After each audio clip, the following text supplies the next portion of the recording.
One.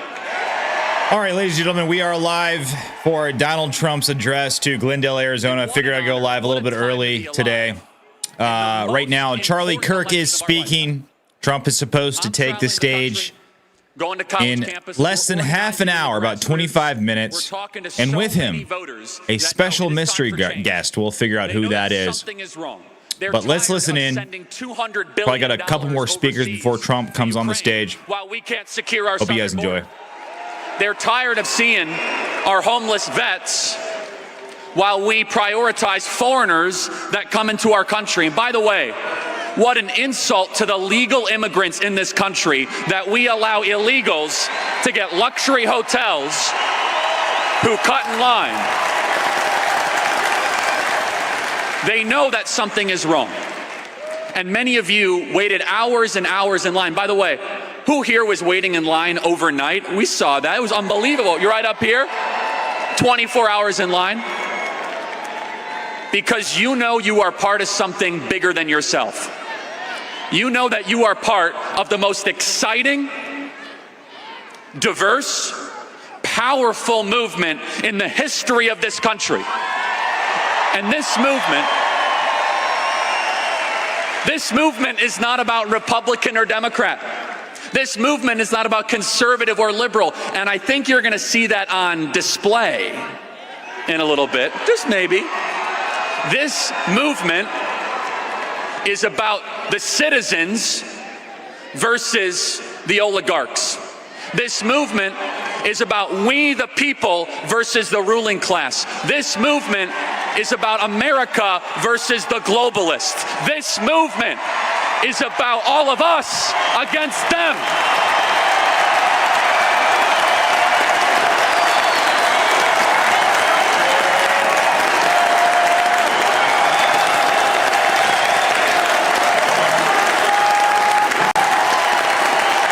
Let's go. Man, that RFK speech really pumped me up, man. I'm not going to lie. That really pumped me up a lot. Hearing him talk about that was so cathartic. And they know something is coming in November. You could see it. They're terrified because they've lost control. They've lost control of the narrative. Today, we saw the next chapter being written. You understand you're living through history being here today. You see, Kamala Harris, Barack Obama, and the Democrats, they say, vote for us. We won't improve your life, but keep on giving us power because we're going to lie relentlessly. We will raid your home and put you in prison if you disagree. Their idea of democracy is installing a candidate that no one has voted for. And the old Democrat Party is dead. How many former Democrats do we have here tonight? Raise your hand. God bless you, God bless you, God bless you, God bless you. You are all welcome in this movement. You are all welcome in this movement. Because the new Democrat Party is not about what they used to stand for. The new Democrat Party is about power. The new Democrat Party does not love the country the way that all of you do. And how amazing was it today to see Bobby Kennedy Jr. endorse Donald Trump for the presidency of the United States? Let's go. That was a pleasant surprise. One of the best speeches I think I've ever seen. That'll go down in history. You know, this has been a wild summer, everybody. Donald Trump was convicted in a show trial. We had the earliest debate ever. Donald Trump was shot and survived, and by 2 centimeters, our country lived. We got a new candidate, and maybe most remarkable of all, a Kennedy has endorsed a Republican for the presidency of the United States. That's right.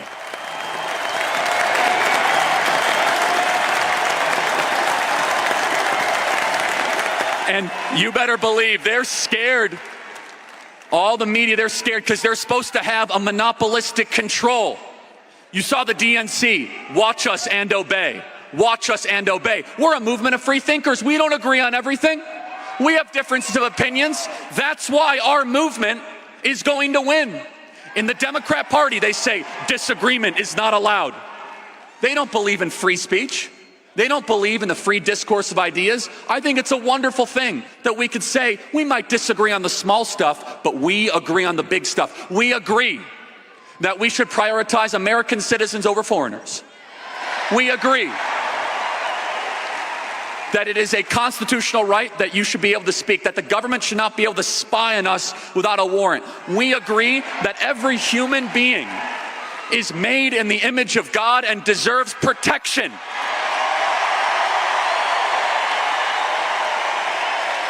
We agree in your right to bear arms. We agree that the founding fathers were divinely inspired when they wrote the United States Constitution. The small stuff we can disagree on, but the differences are dramatic. And that is why we need to extend an olive branch to the Democrats in your life, the Democrats that still have a little bit of a free thinking. Now, I'm not talking about the Democrats that got the 9th booster shot and wore a mask while they showered. I'm not talking about those Democrats. I just spent a couple days with those Democrats in Chicago. They were bragging about how many booster shots they got while they were waiting in line. I'm not exaggerating. I'm talking about the Democrat right now that is working as an Uber driver. I'm talking about the registered Democrat that is working with their hands to serve you food, and they cannot afford groceries. And maybe the only interaction that they will have with our movement is when you say, "How you doing?" "Man, I can barely get by. I could barely get by." And you should say, "You know what? If you vote for Donald Trump, you're actually not going to be taxed on your tips."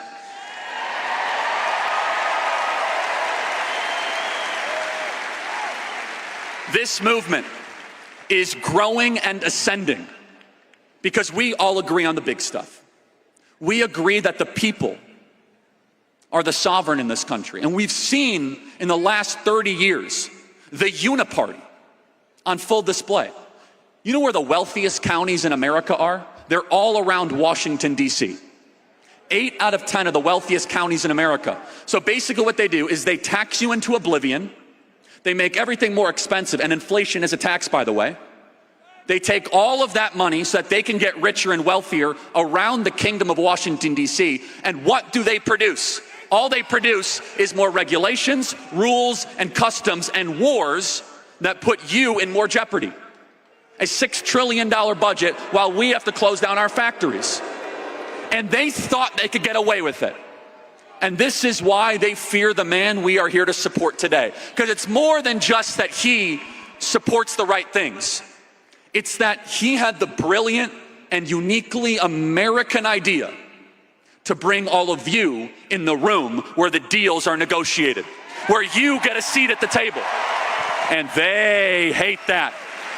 They hate it because you're not supposed to be involved in this. You're supposed to just kind of be on the vote for me every 4 years, give me more political power, and stay out of my business.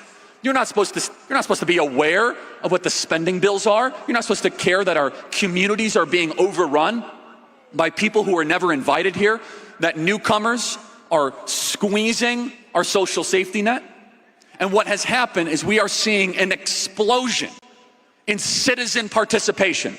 And this rally, you look around, this is incredible, is only a starting point. But what they will really fear, you know what the Democrats are going to be terrified? They're going to be terrified if every single person here makes a pledge and says, "I'm going to go find 100 new voters and I'm going to go make sure they vote." We have nearly 16,000 people and thousands of people outside. We'll get the final count. If everyone here just found 10 new voters, that would be 160,000 new voters here in the state of Arizona, nearly 16 times what the ballot shortage was in 2020. You want to make it too big to rig? Let me tell you the open secret of this event. This room can deliver the state of Arizona for Donald J. Trump. This room, all of us together, this room.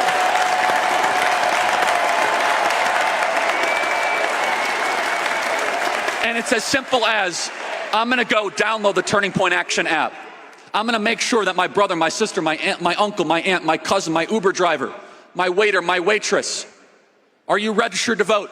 Nah, it's a waste of time. No. I'm not asking you to storm the beaches of Normandy. I'm asking you to fill out a piece of form, fill out a paper, put it in the mail. 5 minutes, and I better never hear you complain about inflation again if you don't fill out that ballot. On October 7th, which is tragically the anniversary of the terrible massacre in Israel, ballots go out in this state. Ballots are going to be scattered all across this state. What the Democrats do is they will deploy thousands of paid operatives to go find those ballots, to try to chase them and get them into the system.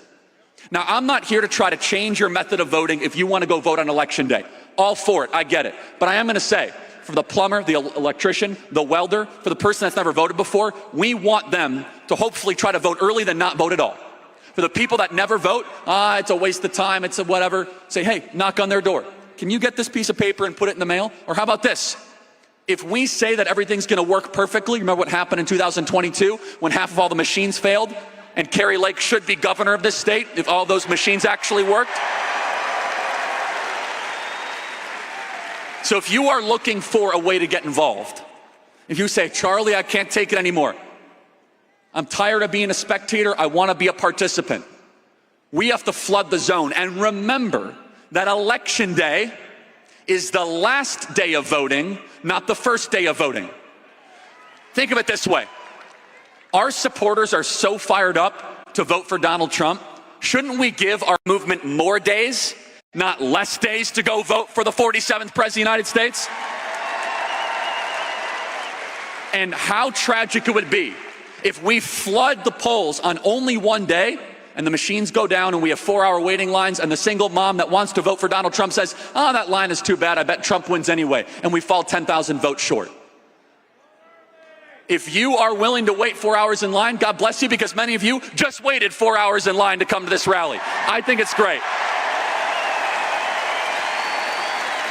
But we have to think and remember, this movement expands to people that don't have the time, the capacity, the energy, or the spirit. I'm going to close with this. This election is the hardest I've ever worked towards a single objective in my life. And we've done a lot of things at Turning Point, by the way. Largest high school program in the country, largest college program in the country, now the largest ballot chasing operation in the country. And thank you for all of you that have supported it. It's absolutely amazing.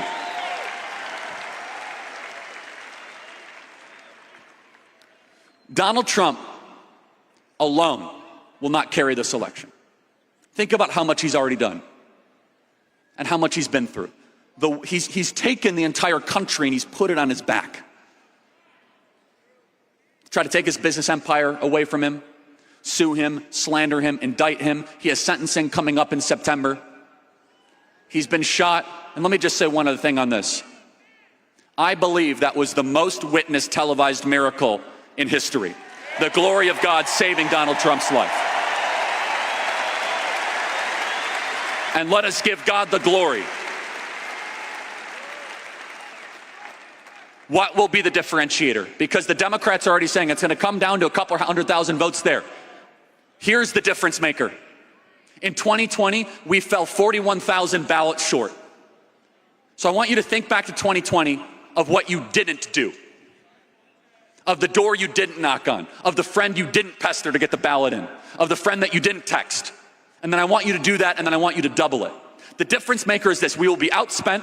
The media will lie about our movement. They will lie about Donald Trump, but they can't control you. And they know it. There will be fake polls. There will be suppression polls. But this election will be a testament that the fighting spirit of the American people is alive and well. That we're willing to do the work. That the conservative grassroots are willing to go out in 106-degree weather and knock on the door of the single mom and say, let's get that ballot in, let's get that ballot in. You're going to keep on showing up until that ballot is in the mail.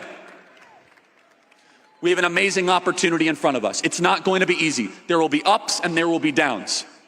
But I want you to remember this moment. I want you to be fired up and encouraged, because you are not alone. You have been gaslit these last 4 days watching the DNC. And today we put on full display the strength, the width, the depth of this incredible movement. I can tell you, looking at where this country is and what would happen if Kamala Harris becomes president. Price controls, open borders, maybe World War III.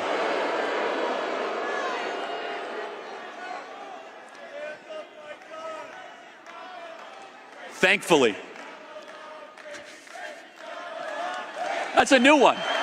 They're chanting crazy, crazy Kamala. It's a new one. By the way, I wouldn't expect anything different. It's a group of young conservative men. You know, young men are the most conservative they've been in 50 years, by the way. It's great. Today is our 2-year-old's birthday. And I look at my daughter, and that is my why. And for those that are parents, you know exactly what I mean. Knock on that extra door, go that extra mile, talk to that extra friend. Because throughout voting month and culminating on the 5th of November, I believe it will go down as a day that people remember, as a day that is written about in history books, as the final battle from the golden escalator on down, from defeating Hillary Clinton, from the nonsense of 2020, from Butler, Pennsylvania, November 5th, it all culminates where we restore the promise that the founders gave us. And they said, hey, if the people want it, the people get it. And we, the people, take back America. God bless Arizona, and thank you so much. Let's go. Yeah. So for those of you asking, no, it is not Charlie Kirk who is the special guest. No, it is not. This is actually a Turning Point action event. Turning Point is a young Republican organization that is seen on many college campuses. So this is a Turning Point event. So this is Charlie Kirk, who is the CEO of Turning Point. This is basically his event.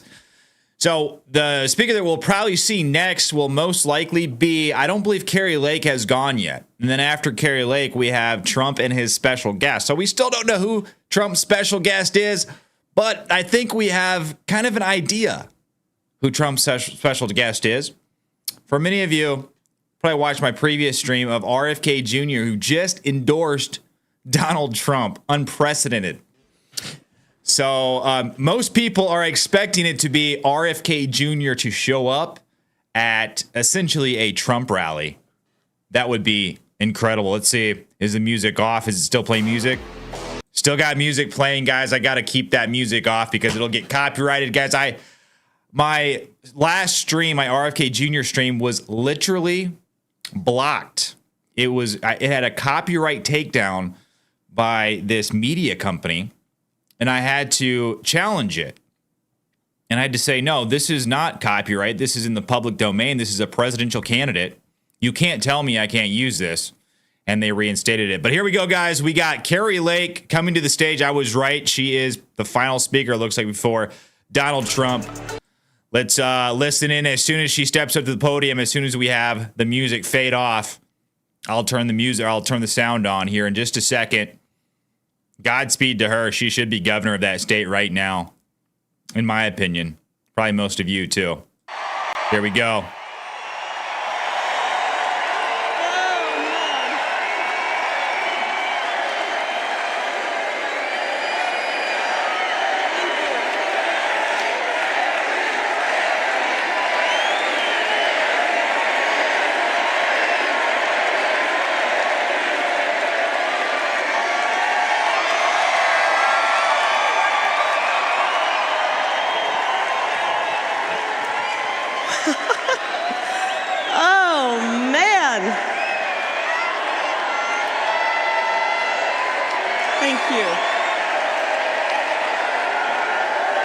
Thank you so much.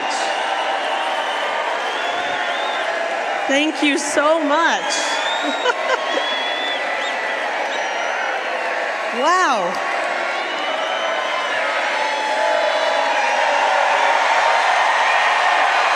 Let's go. Smash that like button, guys.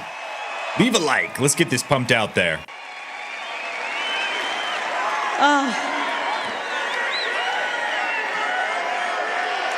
Oh, the heck with the speech. I don't need to do a speech. Thank you guys so much. Hello, Arizona.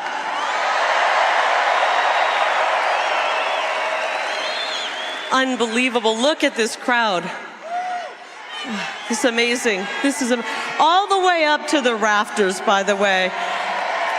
All the way up. Look at that up there. Hey, everybody. Oh man, President Trump, we're going to blow his mind today. This is amazing.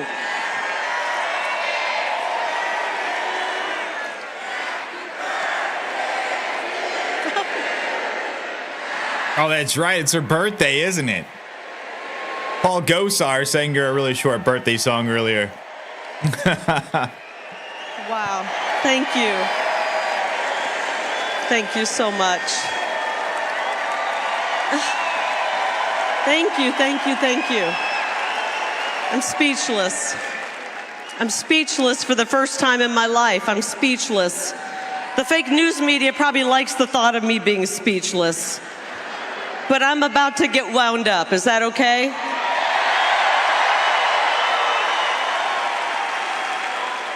We don't need to bus people in. We don't need free concerts. We're here because we love America.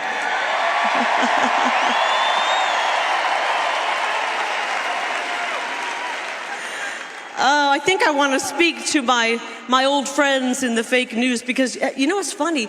They've been trying to say specifically that in Arizona, the MAGA movement is dying.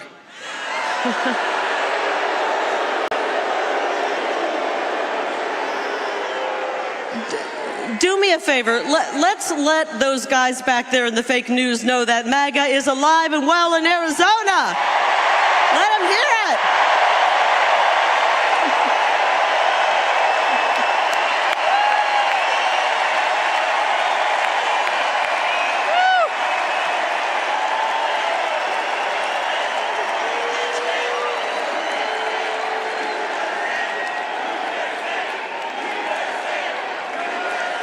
Oh, it's funny. It's actually pretty funny. It's actually pretty funny because they're saying that MAGA is dying, but you know what's dying right before our eyes? The fake news is dying and their propaganda. That's facts right there. I'm glad to see them go. Very happy. They're made up narratives combined with their bogus polls in their attempt to take the oxygen out of this movement. There is no suppressing MAGA. You can't suppress us. So we're not going to let them take this amazing energy in this arena out. We've got to turn them off. Are you okay with that? Turn them off. Turn the TV off. Get rid of your subscriptions if you're still getting the newspaper, because it's not worth it. We need this energy for the next 2.5 months, and we can't let any of it die down. So, by the way, thank you for the beautiful happy birthday song. I appreciate it. Thank you so much. It was 55 years ago. Thank you. Oh, we got the rowdy ones over here. Oh, man. Okay, 55 years ago, in the summer of '69, my mom, Sheila, delivered her 9th and final baby, yours truly.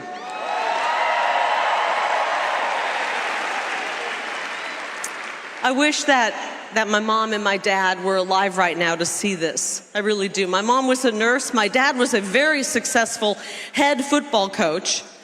And I will tell you this, speaking of football coaches, we've heard a lot about them lately. Coach Larry Lake supplied the young men that he was coaching with helmets and shoulder pads. Unlike this assistant coach, Tim Walls, who supplied his young men with tampons and maxi pads. What the hell? What the hell? That is the most absurd and twisted thing I've ever heard. I do know though, if my parents were alive today, they would be right up here in the front row, right by my daughter.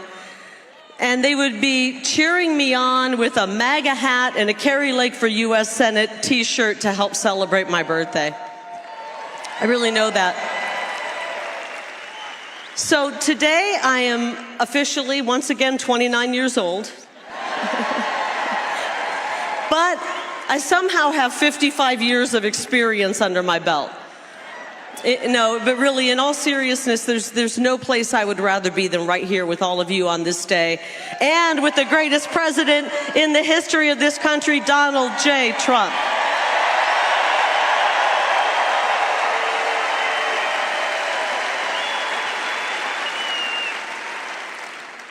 I'm worried we're going to wear out our energy. We got to save some of this because the man you're here to see is coming up next.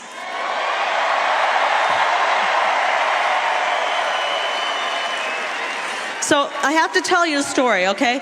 This is actually the second birthday that I have spent with President Trump. On this day 3 years ago, I spent my 52nd birthday in New York City.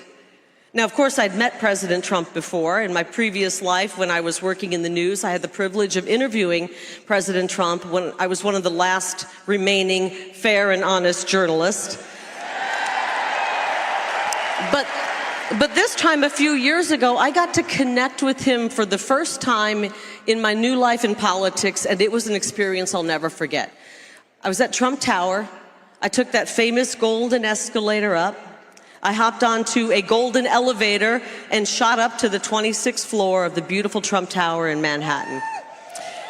And as I was looking out on that skyline, much of which, contrary to a well-known politician who said, "You didn't build that," Donald Trump had indeed built that, a big part of the skyline of New York.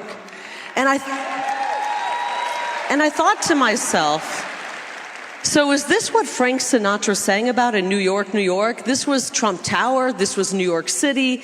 If we could make it there, you can make it anywhere. Jeff and I were there. We were led into his office, and behind a large, beautiful desk sat a larger-than-life Donald J. Trump. He welcomed us. And immediately we launched into a recap, and he remembered a recap of a Turning Point event that we both attended about a month earlier. And he talked about the huge, loud, incredible, warm applause that I had received when he called out my name from you, the people of Arizona. And he said to me, I'll never forget it. He said, "Carrie, that wasn't a poll that you hire a pollster to do. That was a real poll. That was the people telling me who they support." Right? And then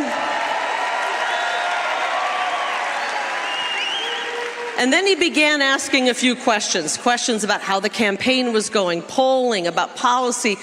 And I'll be honest, I was able to answer all of them with no problem, except one. A very important question that took Jeff and me completely off guard. And my husband, I don't know where he is. Are you out here, Jeff, somewhere? Come here, hon. Say hi to Jeff, please. I've never seen her husband before.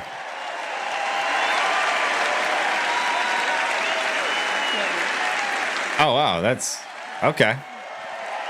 He looks so young. He's got a beard, so I endorse him. I like him already. Do you remember what the president asked us? He asked us how long we'd been married. That's what stumped us. Jeff forgot. And to Jeff's benefit, I also forgot. Now, we turned to each other and we started counting and doing the math, and we came up with the figure 23 years. So we'll never get that wrong again, will we? I love you. I love this man. Thanks, hon. 3 weeks ago, Jeff and I celebrated our 26th anniversary. It feels like the first year, doesn't it? So let me get through this story. So what was supposed to be a 15-minute meeting had turned into an hour-long conversation with Donald Trump. At the end of it all, the president rose, he shook our hands, he told me he would support me and endorse me. It was the greatest birthday gift I'd ever received. Really great. So, long story long, I spent my 52nd birthday in New York City with the greatest president. I'm spending my 55th birthday here in Glendale with all of you and the greatest president.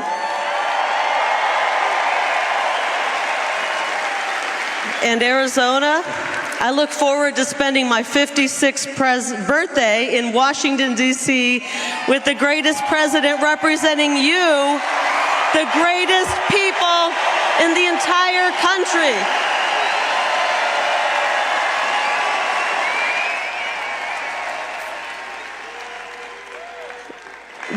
Decades ago, like many of you, on my 18th birthday, I registered as a Republican, inspired by a man named President Ronald Reagan, whose very powerful words still guide us. I think one of his most famous speeches, he said, "You and I have a rendezvous with destiny. We'll preserve for our children this, the last best hope of man on earth, or we'll sentence them to take the last step into 1,000 years of darkness." That speech was called A Time for Choosing. And that's exactly where we stand at this moment. We're at a crossroads and we have a choice right now. We either save this country and our best days are ahead of us, or we plunge into 1,000 years of darkness. Guys, we're gonna save this country.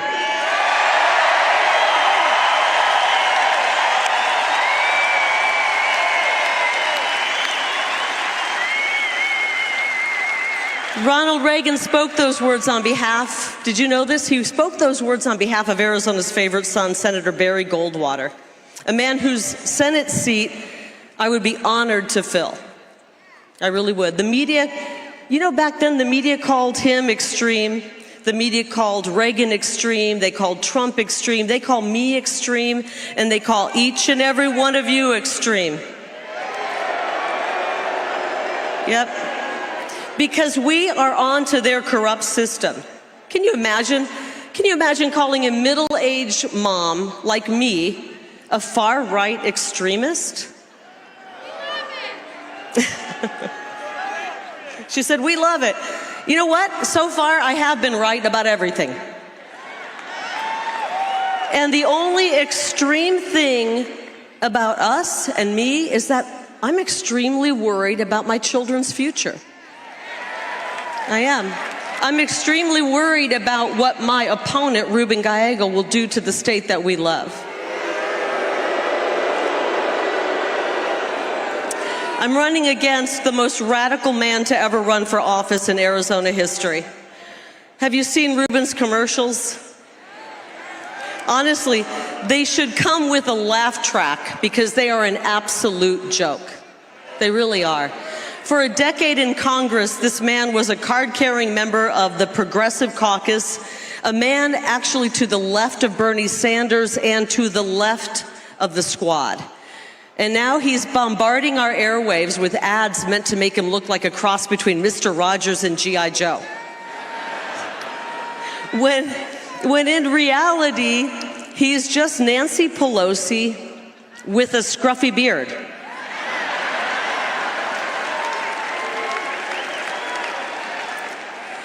Now, guys, if you don't mind it, I'm about to lay out some hard truths about my opponent, Ruben Gallego.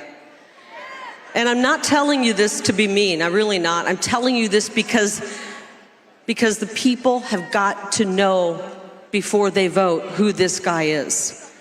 His ads leave out a whole lot of despicable treatment of women. His ads don't tell you that about the time that he harassed and threatened a 20-year-old female intern, and when she complained about it, she was fired. His ads don't tell you about the fact that his fellow Democrats down at the state legislature gave him the nickname the Troll because of how creepy and degrading he was with women. And his ads don't tell you about the time he told the Latina woman that because she was a Republican, she wasn't a real Latina. Can I hear it for our incredible conservative Latina women?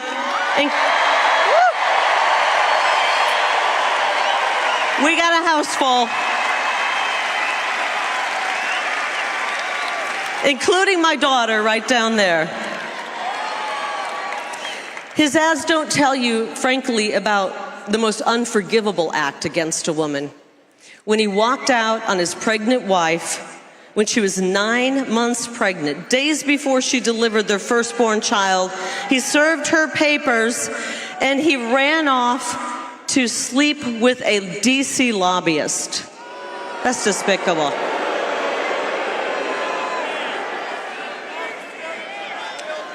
I can promise you, if Ruben Gallego will abandon his family to jump in bed with a lobbyist, he will abandon Arizona in favor of DC lobbyists every single vote.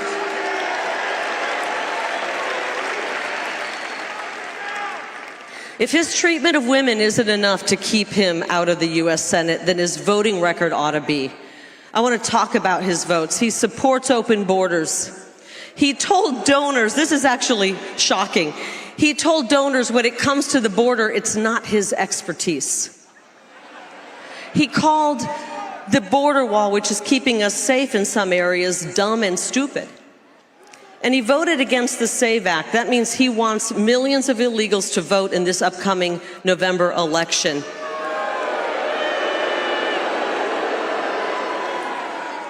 Bad idea, Ruben. He voted for sanctuary cities. He supports amnesty. He's weak on law and order. I don't even think he likes our police officers. He actually called them the bad guys. He did.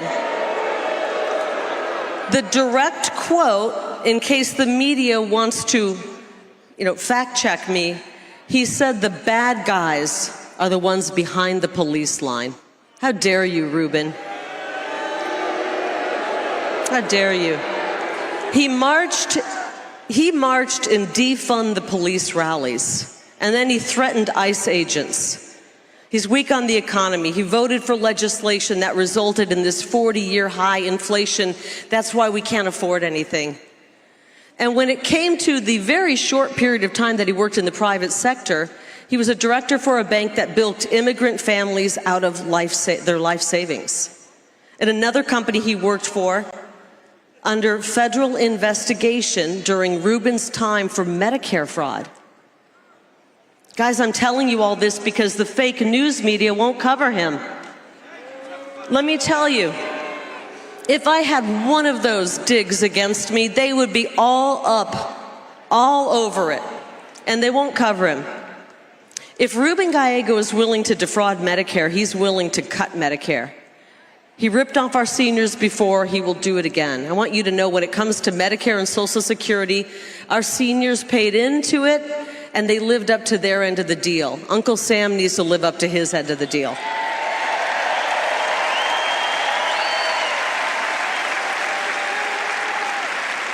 Let me be perfectly clear, when I'm in the U.S. Senate, any politician that tries to lay a finger on your Medicare or your Social Security will have to go through me.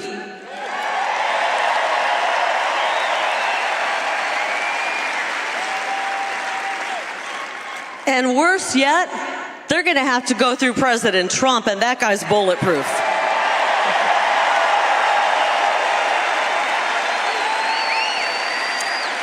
Arizona, we've got to reject the dead-end Biden-Harris agenda that Ruben Gallego voted for 100% of the time. We can't take 4 more years of this. But the good news is we don't have to take 4 more years of it. The problems we face are massive, but the solutions are so simple. America First policies.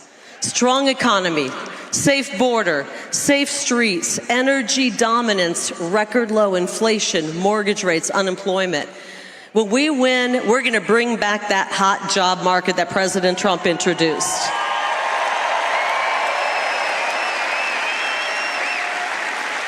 Frankly, the only people I want to see out of a job are the human smugglers, the drug smugglers, the child traffickers, the cartels, and I'd like to see the propagandists in the media on the unemployment line.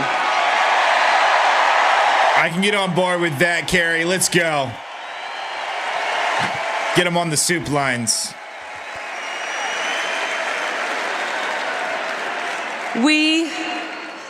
Arizona, we deserve clean, safe, and secure neighborhoods. We deserve to be prosperous again, and our children deserve a shot at the American dream. And I'm going to be a little bit selfish right now. I'm not a career politician. I'm a mother of 2 beautiful children. My son is 19. Let's hear it for our boys.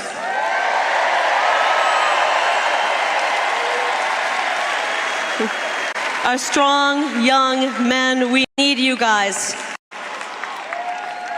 I'm worried about my son and daughter's future, and I'm worried about your future as well. I'm a fed-up mama bear who recognizes that President Trump is the only person who can lead us out of this nightmare and restore the American dream.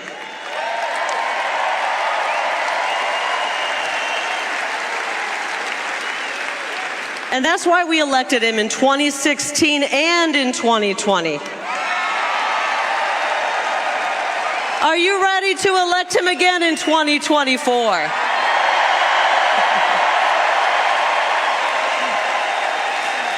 Arizona, vote Trump for president and Lake for U.S. Senate.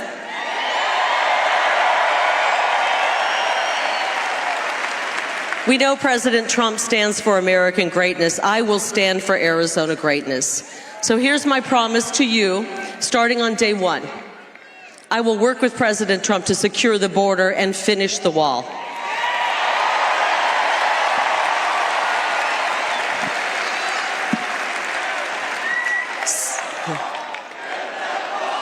That's right. That's right.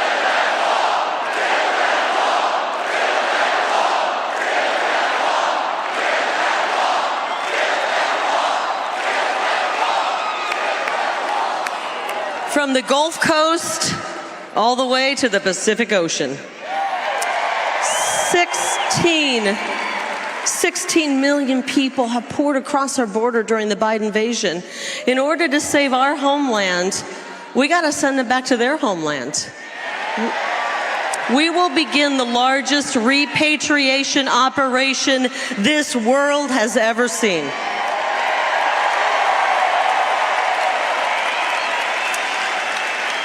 We will define the drug cartels. We will define the drug cartels as foreign terrorists, and we will use every ounce of energy our law enforcement and military has to put them out of business for good.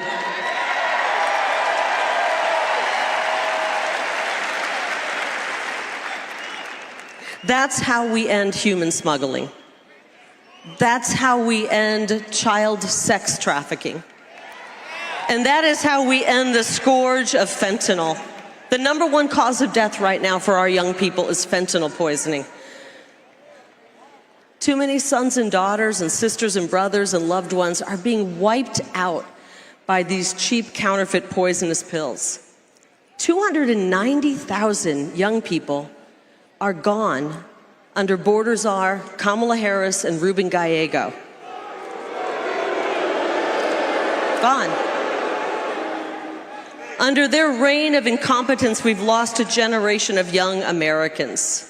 This is our future. This generation is our future, and we want it to be strong. So my message to young voters, and they're all over this place, I will be your biggest advocate in Washington, D.C.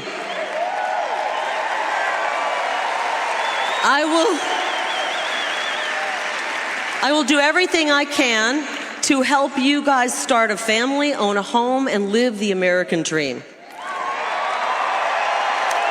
I have one favor to ask you, though. I want you guys, when you think of that American dream, to dream big, really, really big, okay? Because the future is going to be bright. The future coming your way is going to be very, very bright. Now, couple more promises. Before I vote on any legislation, first of all, I plan to read it, okay? Big. That's big. And then I'm going to ask myself a few questions. Will this make Arizona safer, stronger, more affordable? Will it make our country more secure and prosperous? And is it constitutional? And if the answer is yes, yes, yes, yes, and yes, then I'm going to vote yes for it. It's pretty simple. I will support legislation that calls for the death penalty for any criminal who kills a police officer in the line of duty.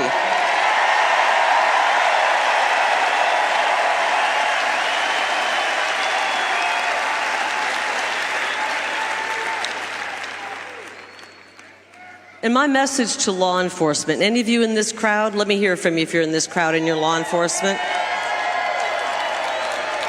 And their families, any family of law enforcement here? I've got your back because you always have our back. I've got your back. And that's why the law enforcement unions around this state have endorsed me. Got a message to moms and dads. This is one's really near to my heart. I will crack down on any school pushing gender insanity on our precious children. We're done. We're done. We're done.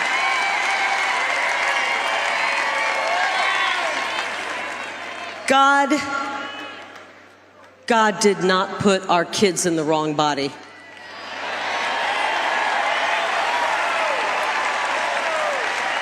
The people pushing this sickness are in the wrong job. I will support education that focuses on teaching the fundamentals along with skills training so our kids are ready for the jobs right out of high school. And I will help save girls' sports and save women's athletic scholarships. Girl power.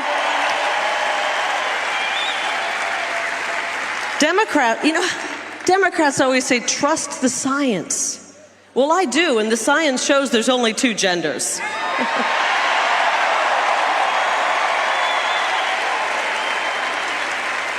Okay, finally, we're going to address the water issue in Arizona and the American Southwest. We're going to identify new sources of water and explore desalination options, including piping fresh water into the West. And we're going to make California do more to collect water runoff and snowmelt. Arizona's tired of being punished for California's recklessness.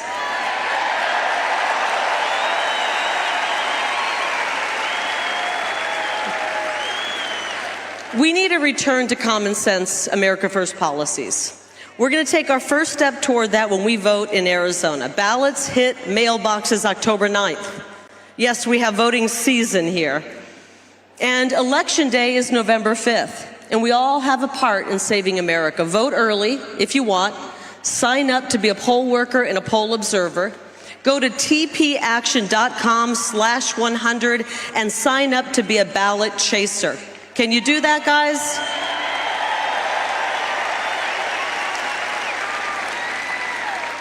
And if you know somebody who lives outside of Arizona. Oh, guys, we got some problems here. Let me refresh this. Make sure it see if it goes back here. October so they can there we go. Sorry about ballots. That. Invite your friends in. We all have got to get involved. No one is too young. No one is too old. We welcome, as Charlie said it. By the way, is Charlie Kirk great? He's amazing. Charlie said it. We welcome all Republicans, independents, and disaffected Democrats to this movement. It's called America First. We're not just Republicans first. We welcome everybody. This is about bringing America together. Our founding father, Benjamin Franklin, was 81 years old when he said, "We have a republic if you can keep it." We are in the if you can keep it part. And at 43 years old, John F. Kennedy famously said, "Ask not what your country can do for you, but what you can do for your country." We got to step it up and save our country right now.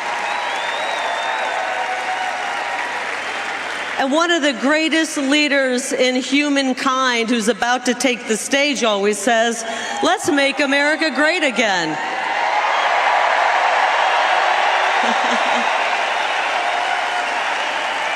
We will do it. Arizona, vote Donald J. Trump for president. Vote Carrie Lake for U.S. Senate.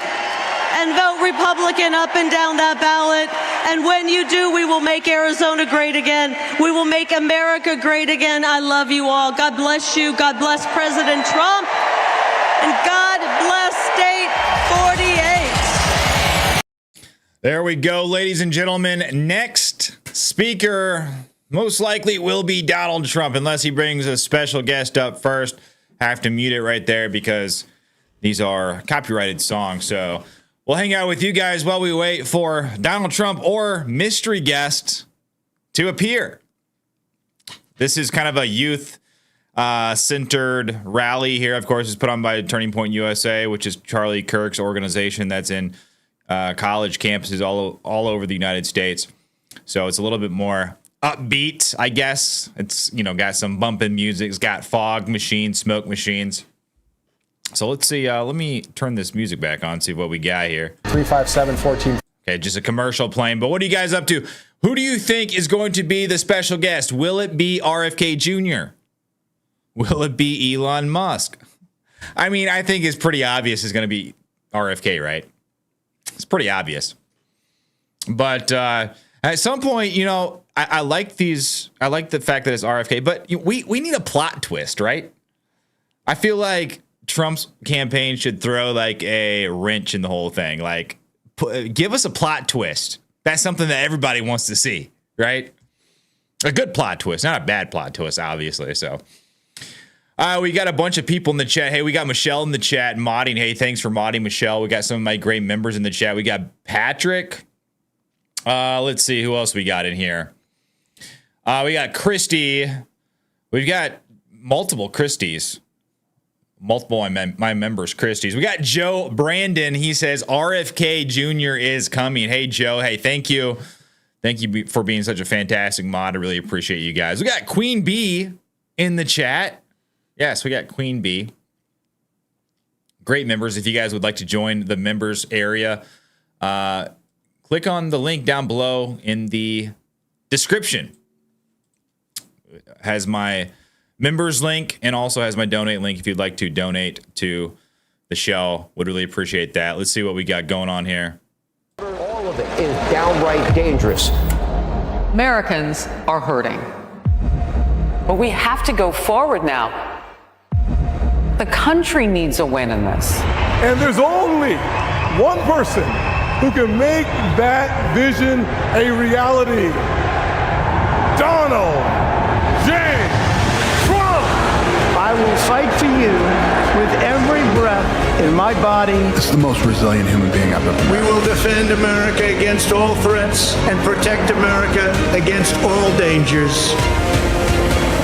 He brought manufacturing back to America. Small businesses flourish. He did what he promised. He put America first. You had a prosperity under Trump. People's incomes were going up. Not only did he keep his promise, but the results are there to show. We will never give in. We will never give up. And we will never stop fighting for our country, our flag, and our freedom. There is no bulldozer strong enough to remove the legacy that he has built. I will never stop fighting for you. He was ready to go face the cameras and come out swinging. The support that he has, he's a reader. This brief is going to blow up. Ladies and gentlemen, please welcome the 45th President of the United States of America, Donald J. Trump. All right, guys, here we go. Trump is taking the stage. Let's go. Smash that like button if you haven't yet. Gotta pause it until Lee Greenwood's "Proud to be an American" ends, because, guys, that's like the most common copyrighted song on my channel, and I'm sick of having to erase it afterwards. So let's all hang out for a little bit. Trump's taking the stage. See if he introduces RFK. That'd be epic. Here he comes. You guys ready? Let's see. What else we got? AM1ST and always. You have a very complicated name right there. It's pretty interesting. They say, "Let's go America, MAGA all the way." Yes, one of my new members. Virginia says, "I love your coverage." Hey, thank you. I'm running on fumes, guys. This is my third live stream, and they've all been long. I've live streamed like 6 hours today in total, almost. Well, maybe about 5 hours. So I'm running on fumes. I might my morning live stream tomorrow might be a little bit late. We'll see. I don't know. 50-50 shot. It's going to be an hour late, maybe. So those of you that watch my morning live stream, 9 a.m. usually every morning, 6 days a week. I might be late tomorrow morning. Just FYI. Hey, we got Bill Phillips in the chat. Hey, Bill, thank you for joining us. We're about to tune in to the rally here in just a second. As soon as the song ends, let's see, where are we at here? Is it close? Okay, it's getting close. We've got about 25 seconds left. So hang in there, guys. Hang in there. Who else? We got Pete. He says, we appreciate you, Andre. Thank you, Pete. Thank you for watching. Christy. We got like 3 Christies. 3 of my members are named Christy. And we're going to have to come up with a way to differentiate those 3. Oh, here we go. Thorny Nose says, the fearless leader. We got Betsy Paints in the chat. Whoop, whoop. Yeah, that's right. Whoop. Whoop diddy whoop. Yes. Bill Phillips. The American flags. Let's go. All right, here we go, guys. I was running out of things to say.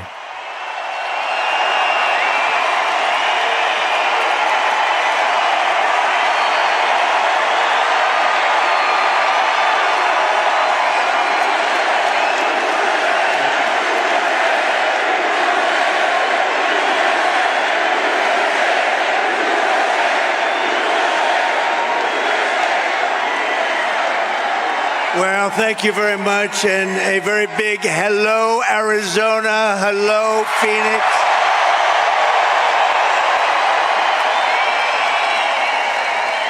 I'm thrilled to be back in this incredible state with thousands of proud, hardworking American patriots. That's what you are.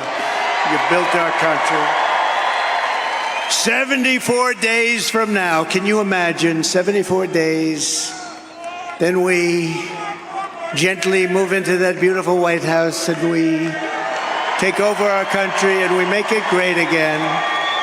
We're going to win Arizona. We're going to defeat Comrade Kamala Harris. And we're going to win back our beautiful White House. We're going to win it back. We're going to win it back in record fortune. Everyone here tonight is part of the greatest political movement in the history of our country. You know, this is the greatest political movement. It's called Make America Great Again.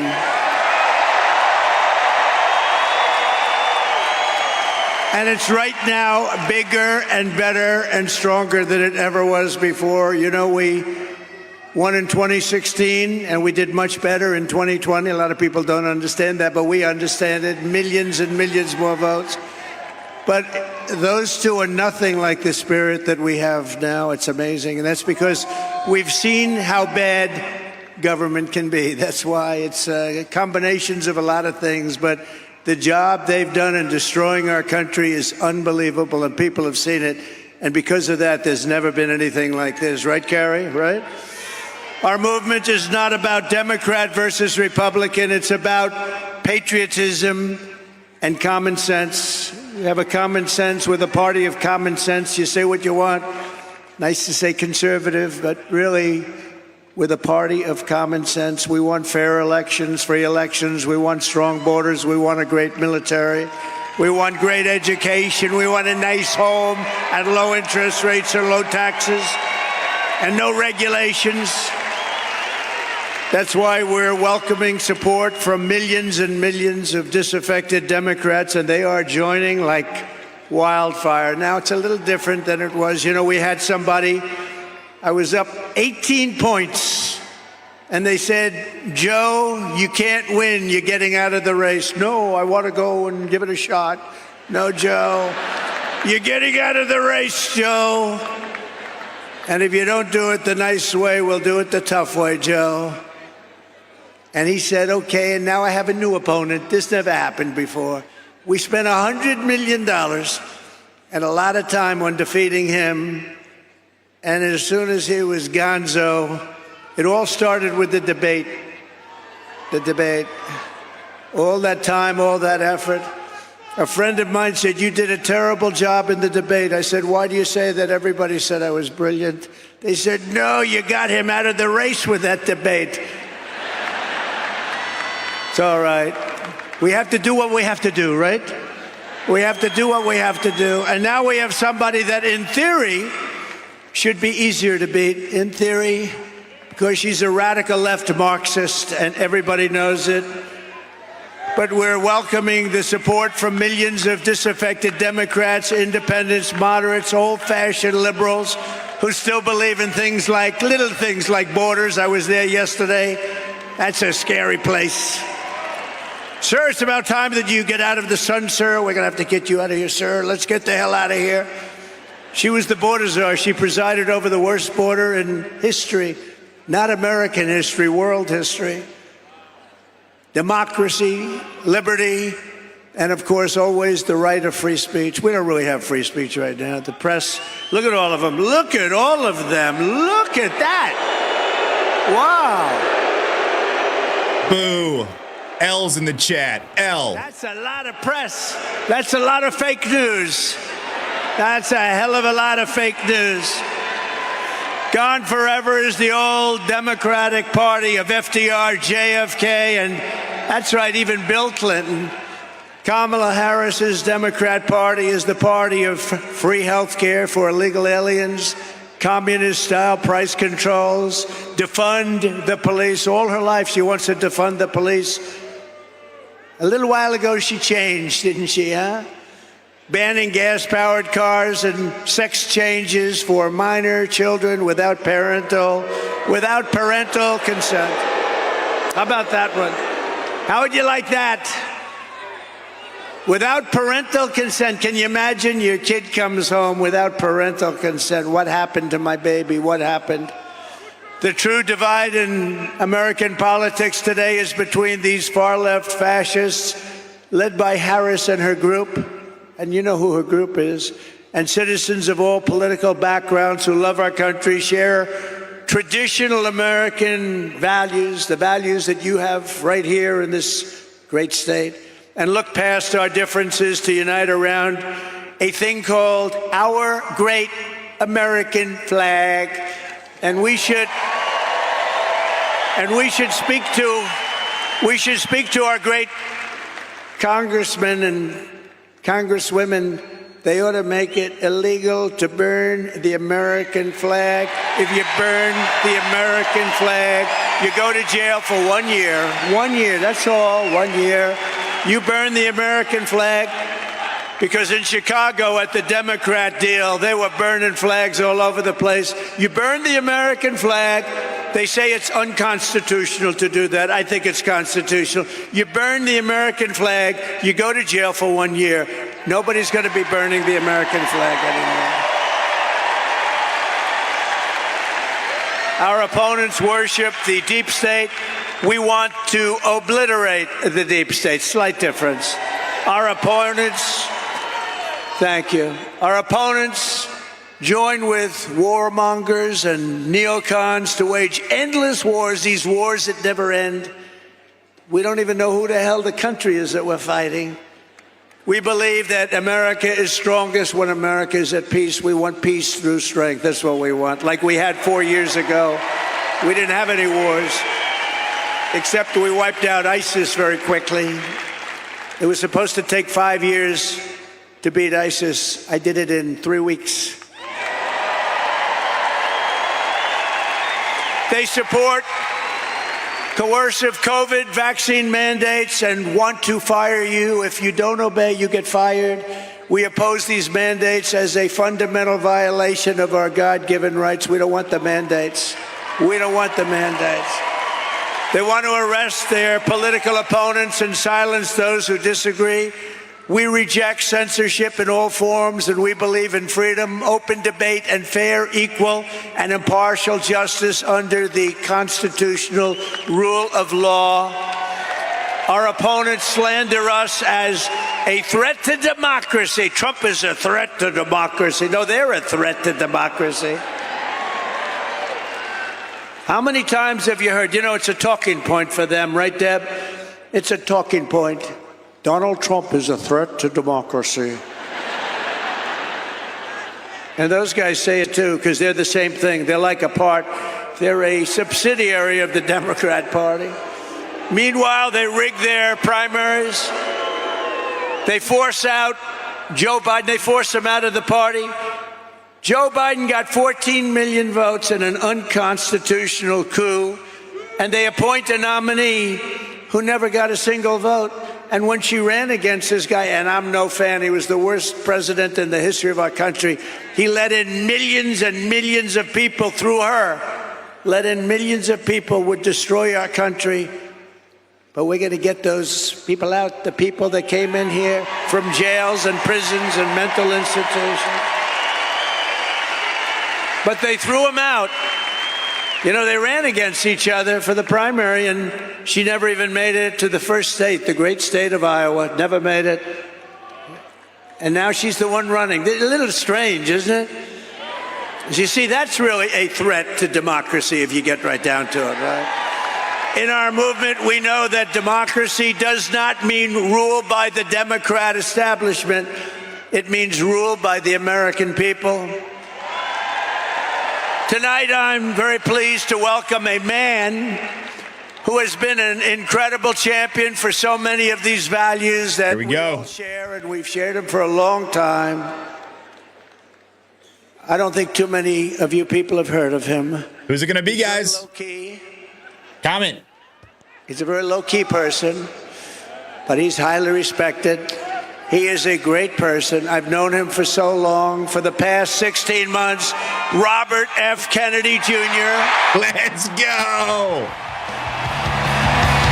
Let's go, guys. RFK Jr.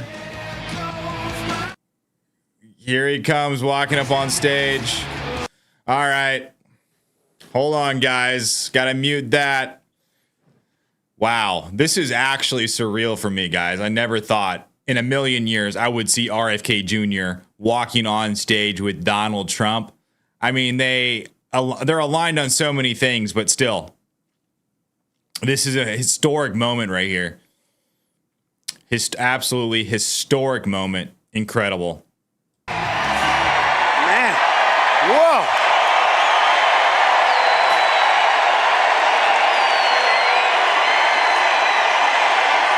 And wow. He deserves it.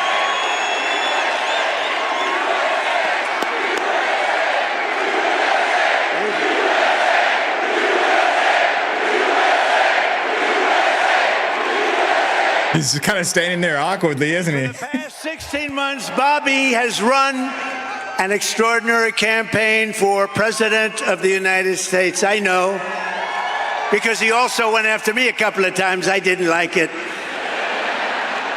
And I mean this sincerely. Had he been allowed to enter the Democrat primary, he would have easily beaten Joe Biden, but they wouldn't let him in.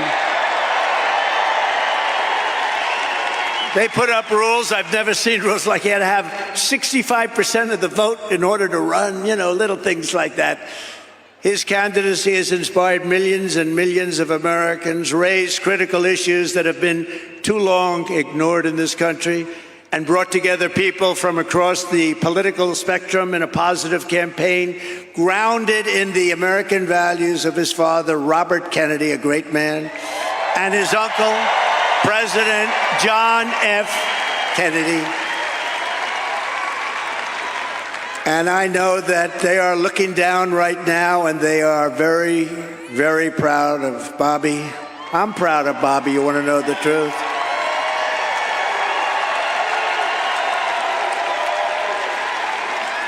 And I don't think I've ever introduced anyone that got applause like he just got. I must tell you, I don't think it's true. I don't think I've ever introduced anybody that got applause like that. He deserves it. Wow. That's wild. Amazing. It's true.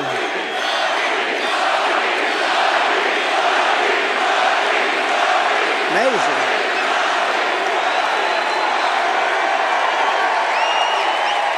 Soon after I can't even believe I have to say this, nearly assassinated in Pennsylvania last month, Bobby called me to express his best wishes.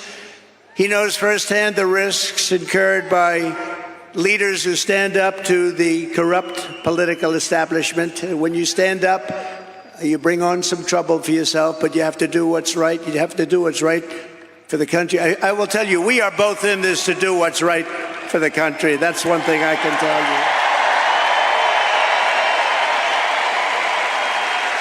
He lost his father and uncle in service to our country, and Bobby himself was subject to repeated threats to his safety during the course of his campaign while being denied protection by the Harris-Biden administration. And this is a tribute in honor of Bobby. I am announcing tonight that upon my election, I will establish a new independent presidential commission on assassination attempts. And they will be tasked with releasing all of the remaining documents pertaining to the assassination of President John F. Kennedy. Oh, let's go. Let's freaking go, boys. And they will also conduct a rigorous review of the attack last month. But I tell you, I have never had more people ask me, please, sir, release the documents on the Kennedy assassination. And we're going to do that. And I also want to salute Bobby's decades of work as an advocate for the health of our families and our children. Nobody's done more.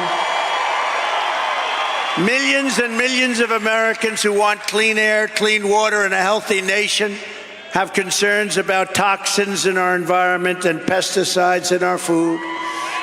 That's why today I'm repeating my pledge to establish a panel of top experts working with Bobby to investigate what is causing the decades-long increase in chronic health problems and childhood diseases, including autoimmune disorders, autism, obesity, infertility, and many more. We want every child in America to grow up and to live a long and healthy life.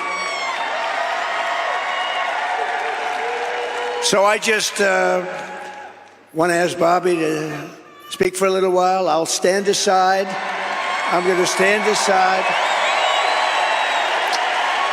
But I can only tell you, I've known him a long time. We've been a little bit on the opposite side of the equation, but I will say this, he is a brilliant, I still think of him as young. He's not that young. I always call him young, but he's not that young. But he is a phenomenal person, a phenomenal man who loves the people of this country as much as anybody can love the people of this country. So, Bobby, please say a few words. Thank you very much. Wow. Let's go, guys. Thank you. Thank you, President Trump.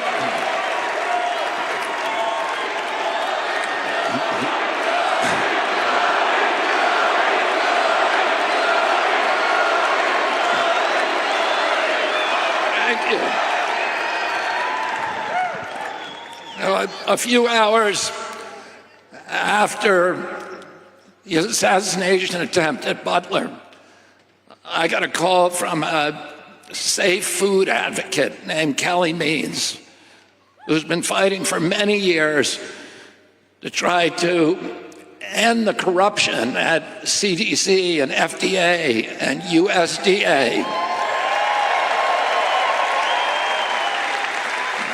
And these institutions, these regulatory agencies are actually run by the big food processing companies, the big ag and the chemical companies that they're supposed to regulate. And he said to me that he'd been advising me for many years and on my campaign. And he told me that night that he was also advising President Trump. And he asked if I would talk to President Trump. And I said, of course. And about a few minutes later, I got a call from the president. And we talked. We had a very good talk. And then he invited me to come see him the next day. And I went to Minneapolis and saw him. We met again a couple of weeks later in Florida. And we talked about, not about the things that separate us because we don't agree on everything, but on the values and the issues that bind us together. And one of the issues that he talked about was having safe food and ending the chronic disease epidemic.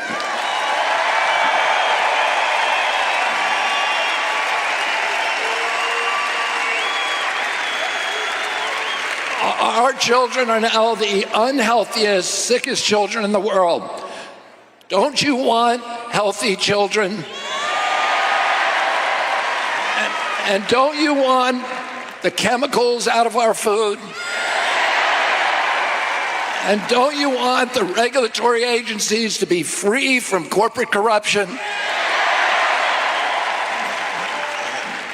And that's what President Trump told me that he wanted. He also told me that he wanted to end the grip of the neocons on U.S. foreign policy.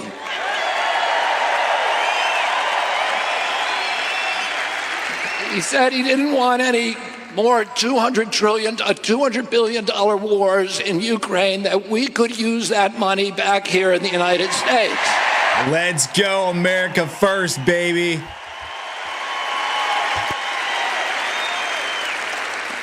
And the safest, the best way to build a safe America is to rebuild our industrial base and rebuild the middle class in this country. And don't you want a president who's going to get us out of the wars and who's going to rebuild the middle class in this country?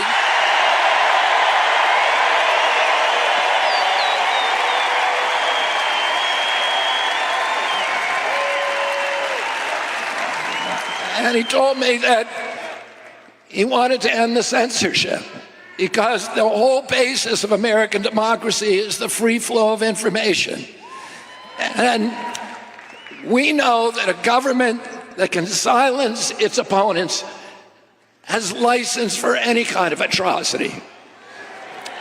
And can you think of any time that you can look back in history and say that the people who were censoring were the good guys?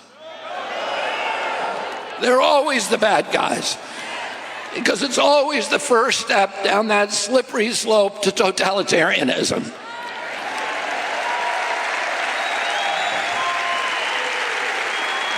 And don't you want a president who's going to protect America's freedoms?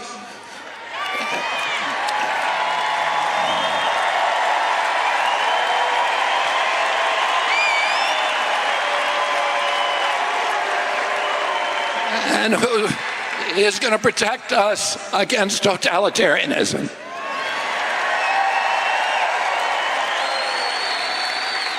And I want to ask you again, don't you want a safe environment for your children?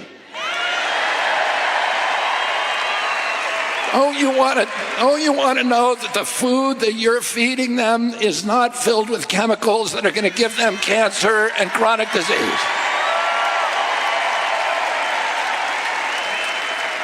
And don't you want a president that's going to make America healthy again? Thank you all very, very much, and God bless you, and God bless America. Wow. Incredible. Incredible. Let's go, guys. Historical moment right there.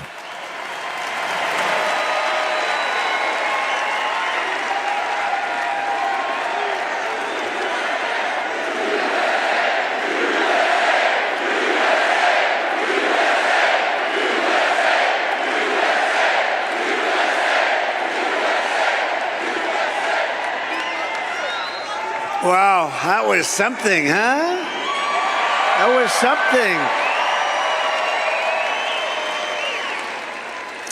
Fantastic guy. You know, he did well, and the polls are good and all, but you have to remember we have sort of like a two-party system. It was designed that way, and it's awfully tough. And as well as he did, he'd be at 10 and 15 and 16 points sometimes. That's a lot. That's a lot. But if he were in a regular system, like as a Democrat or perhaps as a Republican, but not against me, of course. But if he were in a regular system, there are a lot of people that maybe liked him the best, but they said, we can't vote. So with all of those votes he was getting, here's a lot of votes that he could have gotten. I think he's going to have a huge influence. We're leading now, but I think he's going to have a huge influence on this campaign.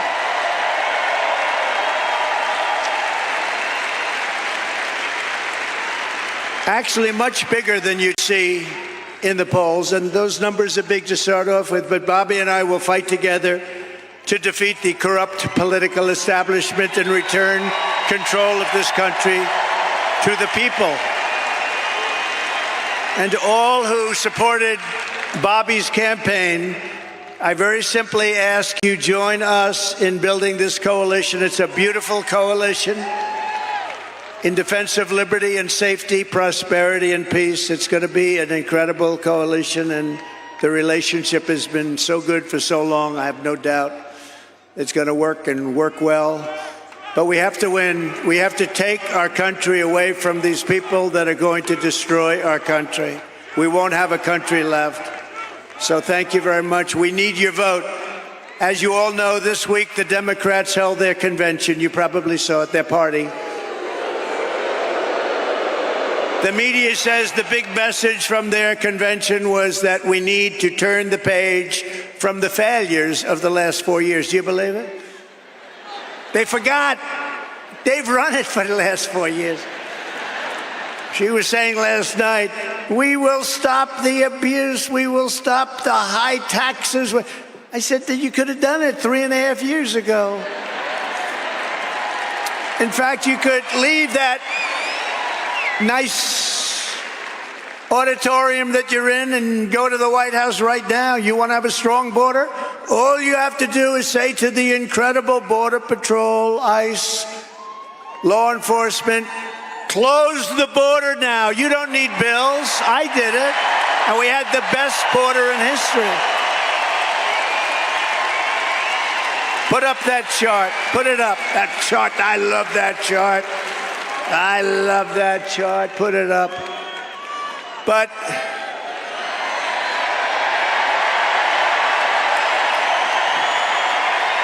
I love that chart. Not everybody realizes, but that chart is very meaningful.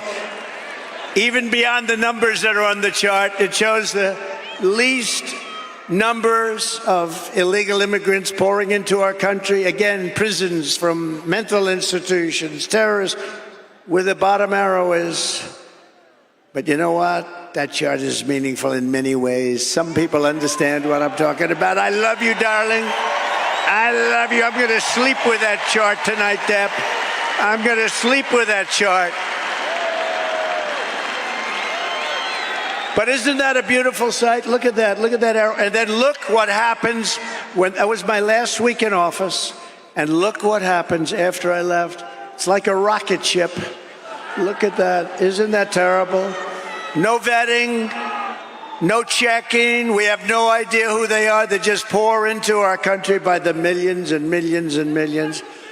We need to turn the page of 4 years of calamity and failure. They have had calamity and failure, and say, Kamala, you've done a horrible job. You've been the worst vice president in the history of our country. Kamala, you're fired. You're fired. Get out. Get out. Get out, Kamala.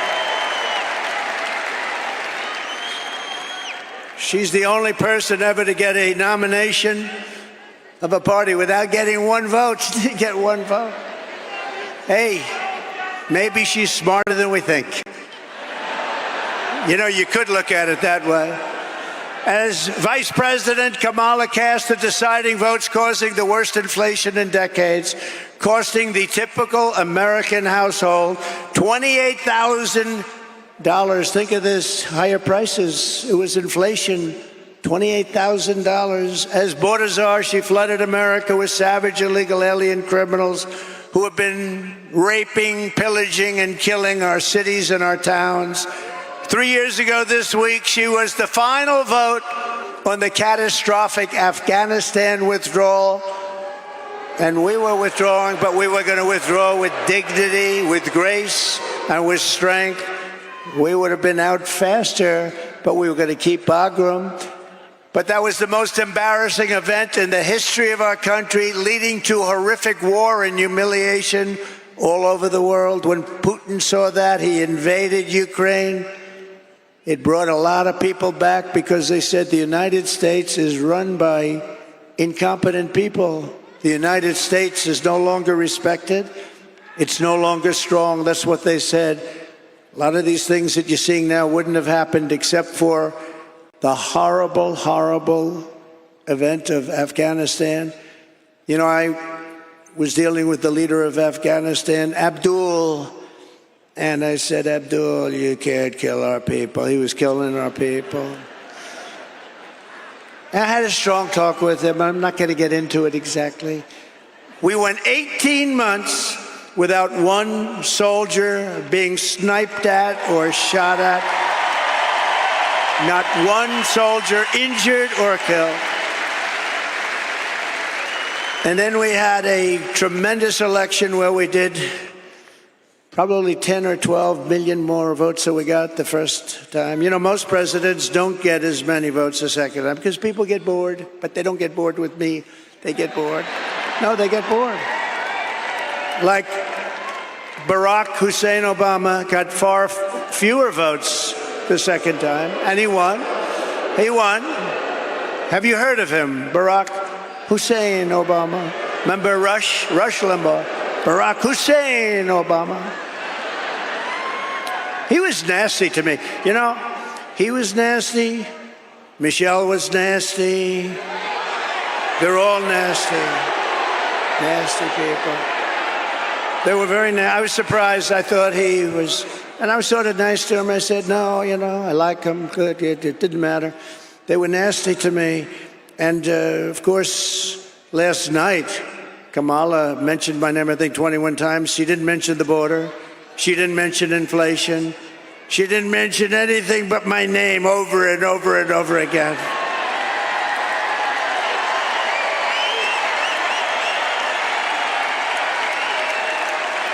She blamed me for the border. I haven't been there in 4 years. You saw it. I had the safest border, the best border we've ever had. She blamed me for the border. They lied so much. They lied about everything. She said I was involved with something called Project 25. I don't even know what the hell it is. No, they really were nasty. And then they say to me, sir, please stick to policy. Don't stick to personality. You should be nice to people, sir. You have to be nice. I call them up. My geniuses, they get paid a fortune. Actually, not that much. But I call up my people. I say, they're knocking the hell out of me, and you say I shouldn't get personal. I have to get personal, don't I? I have to get personal. I have to get personal. They get personal. Look at that crowd. That place is packed. So they're allowed to get personal with me, but I'm not allowed to get personal to them.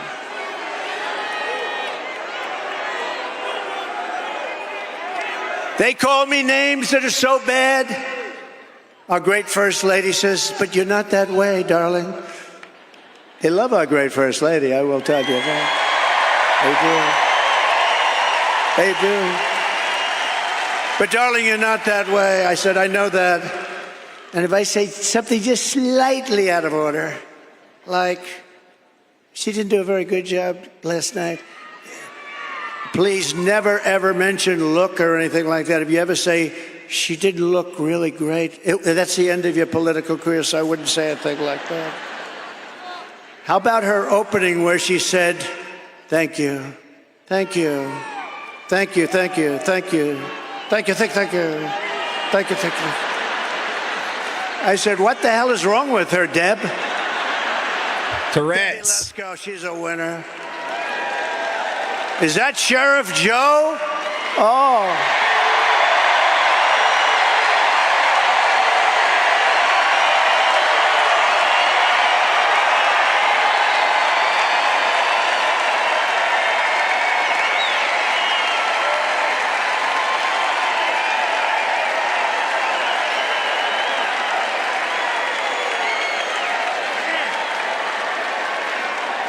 That's Sheriff Joe.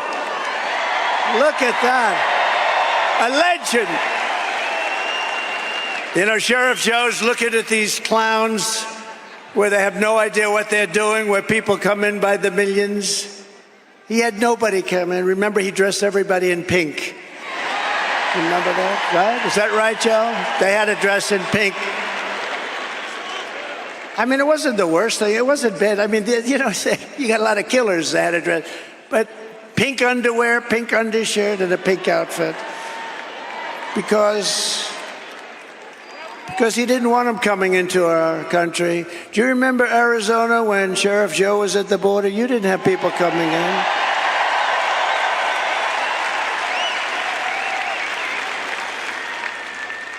I think for the 1 year he had one person come in, but they got him. Now we have 3 million people coming in through your border. Your border. Oh, through the whole thing, it's ridiculous. It's not.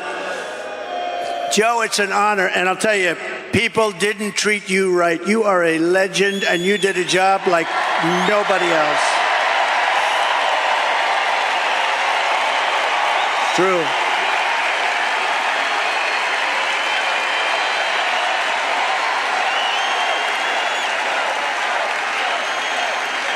Great going, Joe. And we love your wife. He lost his wife a few years ago, and she was a hell of a woman, right, Joe? But she's looking down at you, and she's proud of you. She's saying, you did very well with this group of people. But I've known you for a long time, and there was nobody like him. He understood the border better than anybody, and he ran it fairly. He ran very fair, but he ran it strong, and they respected him. They didn't even try. So thank you very much, Joe. And your wife she's proud of you. She's proud of you. Very proud of you.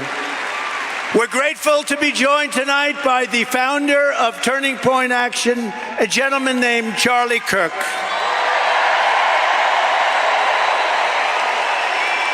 Thank you, Charlie.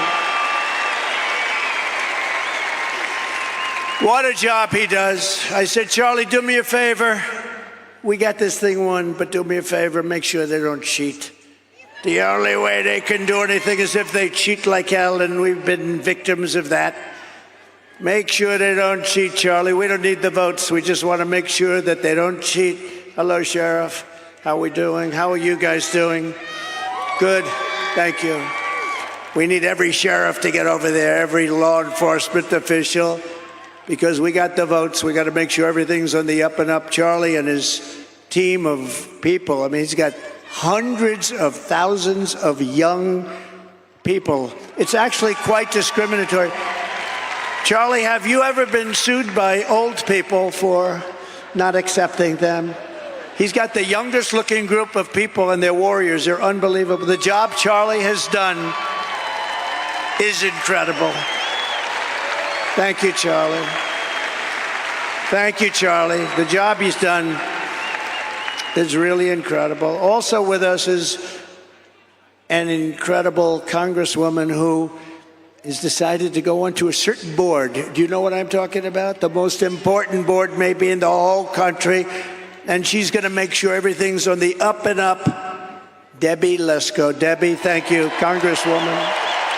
Thank you, Debbie. You make sure, Debbie.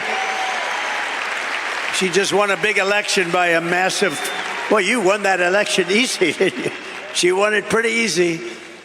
Another person who's a friend of mine, he's a warrior for a long time. He's great. He loves his state, loves our country. Andy Biggs, Congressman Andy Biggs.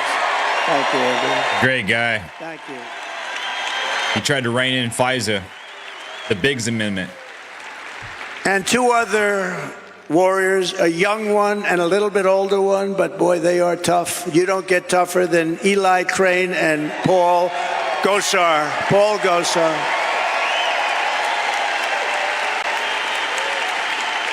Great. Thank you, Eli. Great. Great. Beautiful. Great people. And the next congressman from Arizona's 8th District, Abe Hamadeh. Wow. He's going to be good for a long time. He's a young gentleman. Great, Abe. Great job. Great job. Great heart. He went through a tough one. Arizona GOP chairwoman, she is doing a job. Gina Swoboda. Gina, she is doing a job. And a very good friend of mine, the next senator from Arizona, I really believe this. Look, she's running against, we don't have to do a big, I was going to bring her up. I was going to say, come on, Carrie, speak. But she just spoke for half an hour. What the hell am I going to do here? But I will tell you, she's running against a guy who's a rubber stamp for, it used to be Biden.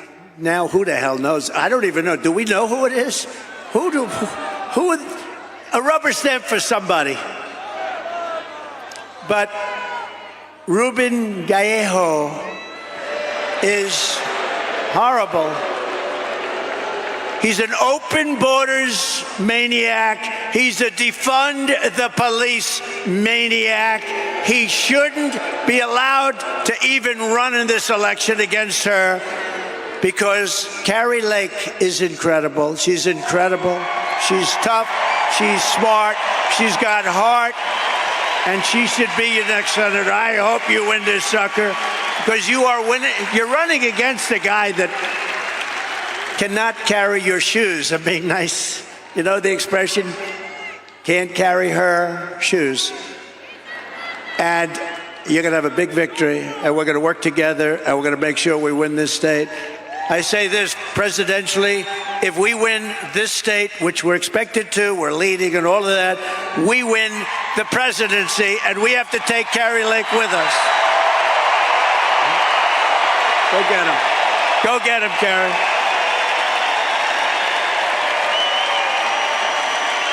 Go get him, Carrie. That's who she's running against right there, Ruben Gallejo.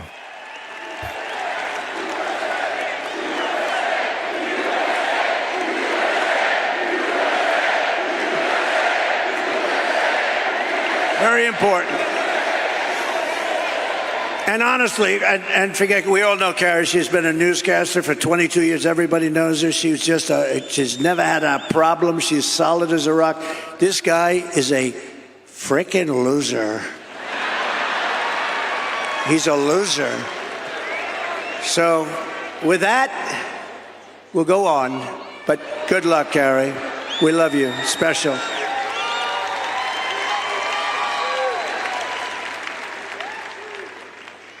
Since Democrats didn't talk about Kamala's horrendous record last night, we will. For nearly 4 years, Comrade Kamala Harris. I use that term, I don't know if it's good. Is it good or not? Tell me. Let's do a poll. Let's do a poll. I love these free polls. Instead of spending $250,000 to a pollster that doesn't even poll, you know what they do? They take your money, they say, let's see, all right, 49 to 50. Well, no. It's one of the greatest businesses in history. I get a free poll here. Do you like the name? She's a radical left lunatic, okay? She's a defunder of the police. She wants to defund all the things that we talk about. Do I call her Comrade Kamala Harris or do I not? Ready? Ready? Kamala. What do I do there? You tell me. You could tell me better than anybody. Okay, ready? I'll say yes or no. Yes.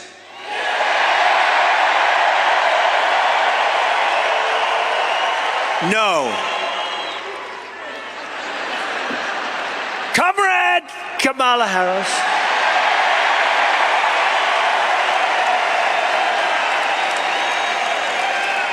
Has overseen a nation-wrecking border invasion. This is a nation-wrecking. It's an invasion. You know, one of the ways I built hundreds of miles of wall. I was there yesterday. I looked up and down. I said, man, I built a lot of wall. And we could have put up 200 miles more. but they didn't want to do it. And that's when I said, I think they really want open borders. But we built much more wall than I said I was going to build. And you couldn't see the end of it yesterday. You couldn't see the end. We had a news conference, but it's a dangerous area. It's a dangerous area because of her, because of him. But he put her in charge, whether she's borders are. And that's what she was called. Only recently did she say she doesn't have that. But you know what? She has been the worst manager. And the Border Patrol never even saw her. They never even met her. She's in charge of it. They never even met her. And you suffered the price. She's allowed at least 20 million illegal aliens into our country, including millions and millions of unvetted fighting-age men from 159 countries. It's no longer just South America. They come from Africa, the Congo. They come from a lot of coming from jails in the Congo. Let me tell you, these people, the nice thing, they make our criminals look like the nicest people on earth. That's how tough they are. They come from the Middle East. They come from areas that we're fighting. They come from enemy terrain. They come from all over the world, and they do come from South America, but not only from South America. 159 different countries in the last year, and they're totally unchecked and unvetted. Every single year she's been in office, she has set an all-time high illegal border crossings record, triple and quadruple what the year before, where I'd have like 150,000 and she'd have 2.5 million. What she has done to this country, nobody can tell you. She destroyed San Francisco as the district attorney. She destroyed California. You know that. This is a woman that's going to she destroyed California. She had a policy.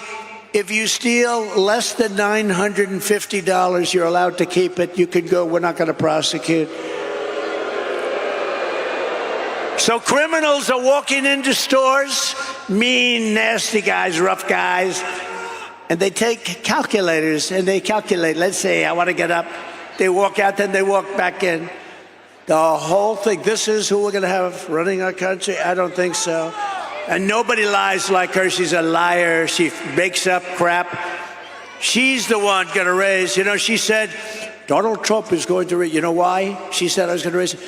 Because I'm going to put tariffs on other countries coming into our country. And that has nothing to do with taxes to us. That's a tax on another country. And I did it with China, and we had no inflation. I had no inflation. I took in hundreds of billions of dollars from China, and not one other president took in 10 cents. They were all, China, we're afraid of China. We're afraid of China. According to a new DHS report, Kamala Harris also lost, and this is impossible to believe. Listen to this. 325,000 migrant children are gone. They're missing. She allowed them to be trafficked into our country. Many of these children are now in sex slavery or they're dead, probably mostly dead. They will never see their homes or their parents again. They were swiped out of their homes. They were taken out of their homes. This is a government number, 325,000 children, sex slaves or they're dead. Many are dead. Hamas has so little respect for Kamala and Joe Biden, crooked Joe Biden, that the hostages that they're talking about all the time, I believe they're largely gone. I believe they're largely gone. So sad. When you look at what happened, when you look at that attack on October 7th, I believe they're gone. And the reason they're not negotiating, it says Hamas has decided not to negotiate because what they want back are the hostages. And I think those hostages, for the most part, aren't around anymore. And so they said, oh boy, we can't really negotiate because we don't have the hostages. The hostages are largely gone. How sad, how terribly sad. If they feared and respected Joe Biden and Kamala, they would never have killed those hostages. They would have never attacked. They would never have attacked when I was president. Iran was broke. Iran was broke. I told China, if you spend any money on buying oil from Iran, you'll never do business in the United States again, and we're going to put a 200% tariff on you. And Iran was broke, and they had no money for Hamas, and they had no money for Hezbollah. You can check your numbers. Look at it. When my last year, they had no money. We had no terrorism. You know, for 4 years, I didn't have any terrorism. Do you notice that? None. And when they asked Viktor Orban, the prime minister of Hungary, very strong guy, what is the reason that things are so bad now? The Middle East is blowing up. Russia's blowing up with Ukraine. There's wars starting all over the place. Looks like bad things could happen in Taiwan with China. What's the reason? He says, you got to get Donald Trump back as president. You won't have any problems. That's what he said. It's true. It's true. They respected your country. They respected your leader, but they respected our country. Now they laugh at our country. Our country has become a joke. She's provided deportation immunity to the vast majority of criminal aliens living inside the United States and is importing MS-13 gang members, known as the most violent gang of them all, into our cities and into our high school. Think of it, they're coming into our high schools. Kamala has set loose thousands of Venezuelan gang members who, according to law enforcement bulletins, have been given a license to shoot American police officers. You know that, right? Under Harris, ICE deportations are at the lowest level in history, the history of our country. She supports deadly sanctuary cities. Now, of course, she's flip-flopping on everything. You do know that, right? You know that, Joe? She's flip-flopping on everything. Debbie, right? She's a flip-flopper. Andy, she's a flip-flopper. She flip-flops on everything because she was polled. She said she didn't do too well. That's probably why she was the first out of 22 people. I can't get over it. She was the first failure. And now she's running. Oh, we're going to beat her. I look forward to the debate, too. I do look forward to the debate. Look forward to it. She called for abolishing ICE. These are great patriots who are tough as hell. You need tough people. She's compared ICE agents to the KKK. She wants to repeal the federal law that makes illegal immigration a crime, making illegal immigration totally legal. It's okay to come into our country. She wants to release all of the thousands of criminal illegal aliens that are locked up in detention centers, and these are the toughest of them all. She wants to release them into our country.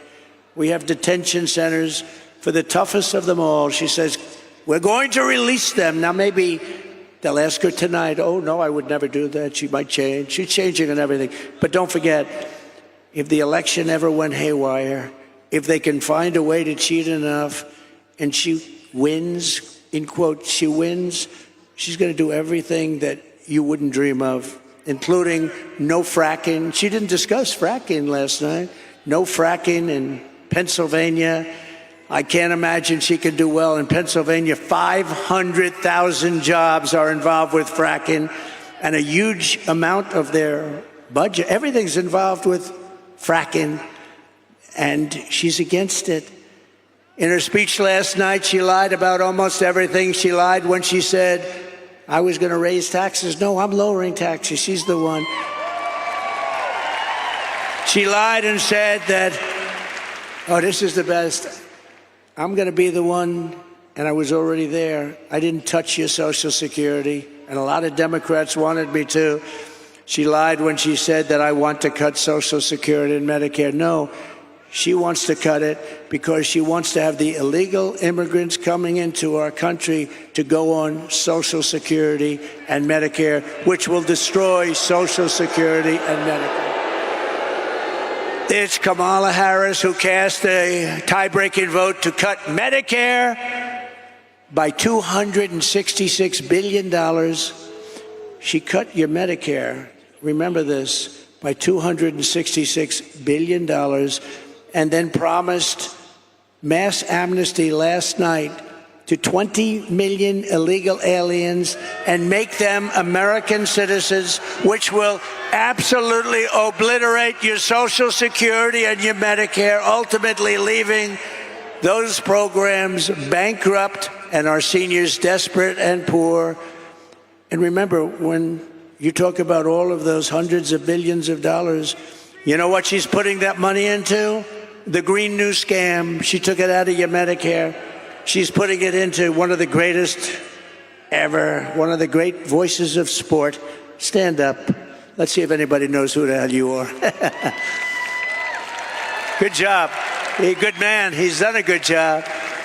But she took it out and she wants to put it into, she put it into the Green New Scam. She said the border was safe under her direction. You know, they're the party of disinformation and misinformation. They'll say something 100 times. The border was safe. Did you see last night? The border's safe. The first time she said that was about 2 months ago, and she went like this. The border was safe. She started choking. It's horrible. They are the misinformation, disinformation. They lie. They keep saying the same untruth over and over again. And you know, you're not like in my business. You're not in this political business like these people. You're in other things. You're lawyers and you're carpenters and you're electricians and you're drivers and you're doing a lot of things. By the way, no tax on tips. Remember that? No tax on tips. No tax on tips. She tried that one, and yet in Congress right now they have bills to destroy people that don't. Do you see what's going on? It'll never happen with her. It's guaranteed to happen with me. No tax on tips. But actually, it's the most dangerous and unsafe border anywhere in the world. There's never been a border like it. No country ever. If a country had a border like that, they would fight with sticks and stones if they had to keep the people out. She believes that if you say things enough over and over again, even if they're stone-cold lies, like Project 25, he believes in... I don't even know what the hell it is. I know it's a group of people that got together and they're slightly on the conservative side. And it's unbelievable what they do. It's really unbelievable. She would destroy our country if she was ever elected. Our country will go down the tubes. We'll be in a depression like 1929. We will not have a country any longer. Yesterday, I was at the border with the victims of Kamala's migrant crime wave. One of them is here with us tonight. Michael Morin is the brother of Rachel Morin, who you know about. Rachel was a cherished 37-year-old mom of 5 absolutely incredible children, beautiful woman. Last summer, Rachel was out on a run when she was brutally raped and murdered by an illegal alien who was led into America by Kamala Harris. Let her in. Said, let her in.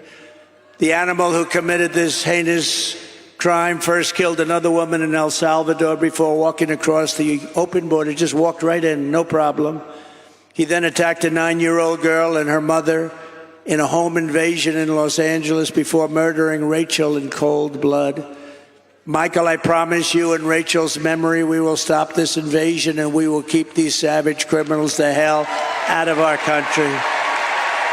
Thank you, Michael. Please. Thank you. So sorry, Michael. So sorry. Say hello to your parents and everybody, okay? Thank you. So horrible. We are so sorry, Michael. Thank you for being here.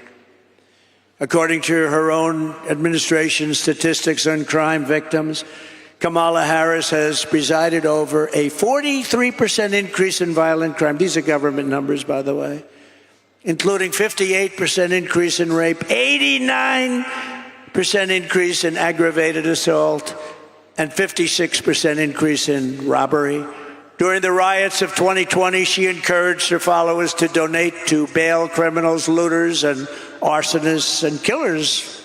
People died, including Sean Michael Tillman, a dangerous repeat offender who went on to shoot and kill a Minnesota man 6 times in the head. He shot him 6 times in the head and torso. And Kamala, let him out, let him go. while Kamala Harris was DA of Sanctuary City, San Francisco, 20 years ago, maybe the greatest city in the world. Today it's unlivable. She ignored the pleas of victims' family. Please, please please don't do this to us.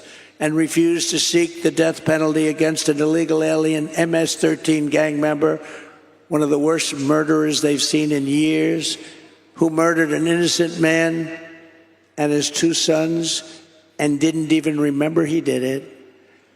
As California Attorney General, she redefined child sex trafficking, assault with a deadly weapon, and rape of an unconscious person as a non-violent crime. Comrade Kamala Harris destroyed single-handedly, with some help from the worst governor in our nation, Gavin Newsom, both San Francisco and California itself. He's a terrible governor. What a governor. For years, but you know, she might have picked a worse one. If you look at the numbers in Minnesota, we hope we're going to win Minnesota. You know, it hasn't been won since 1972, Richard Nixon. But we're doing well there, too. But the governor is horrible. You know what he did? He approved a bill to give tampons in every young man's bathroom. Right? Think of that. This is what we have. This is our vice president, our potential president. Tampons in boys' bathrooms. For years, Kamala Harris has pushed legislation to strip police officers of protection, trying to bankrupt them and ruin their lives for doing their jobs. No protection, no immunity, no nothing. She even endorsed defund the police. I will never defund the police. I will only fund the police and fund them with plenty of money and pride. I will always back our law enforcement heroes in blue. We are pleased to be joined tonight by the president of the Arizona Police Association, Justin Harris. Oh, no, he's not a relation. Justin, are you a relation? Last name is Harris, spelled the same. I'm very concerned about this. I'm not really. But Justin Harris is a great gentleman who has a special announcement. Justin, would you please come up? Thank you.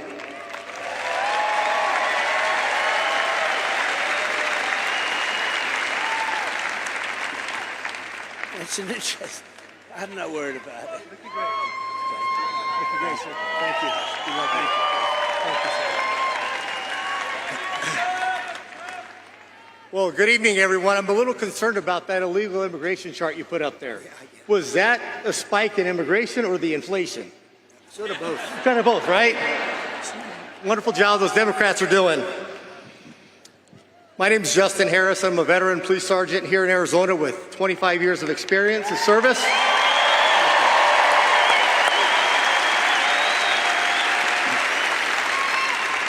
And I also have the privilege and the honor to serve as the state president of the Arizona Police Officers Association.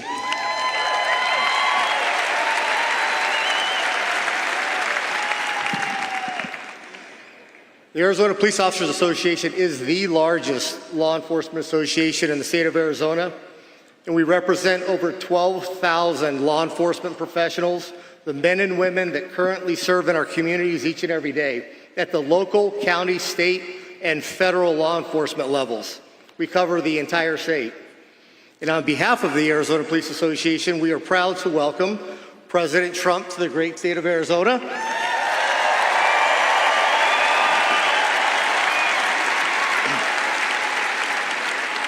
And to the wonderful city of Glendale, home of Luke Air Force Base. Folks, these men and women at Luke fly those beautiful F-16 Fighting Falcons of the 309th Fighter Squadron and those beautiful, beautiful F-35 Lightnings. Nothing like hearing those jets flying overhead, which that's the sound of freedom and American ingenuity.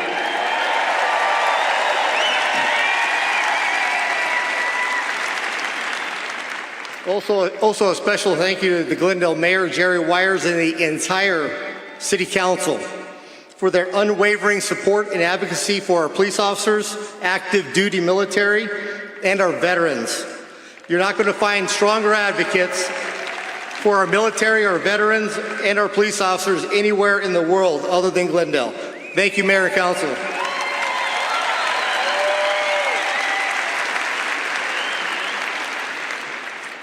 Also, I wanted to give a special thanks to the men and women of the Glendale Police Department, the best and most professional police department in the country. Okay,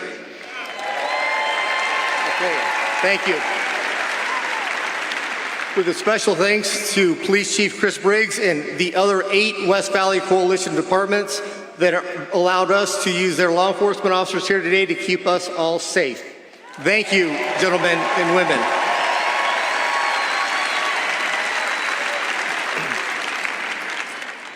Law enforcement today is perhaps the most complex occupation on earth. It's an honorable profession of service and commitment to others, those who step in the gap between good and evil and to protect our communities, and we do so knowing the risk. Officers are required to make split-second decisions under the most uncontrolled, chaotic, and stressful situations, often at great risk to their own personal safety.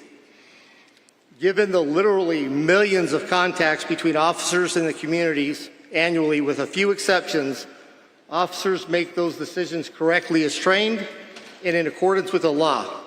But high profile does not mean high frequency. Currently, in this day and age of instant information, social homie brought a whole speech with him, didn't he? Expectation of absolute perfection. He's got pages. It's not possible to be perfect every time because we hire from the human race. People are not perfect. Good people can make mistakes. However, the constant orchestrated villainization of police officers has eroded the public's trust. It has encouraged an air of obstinance, disrespect, and assaultive attitudes and behavior towards police officers. What was that name we called her? Was that Comrade Kamala? Was that what it was?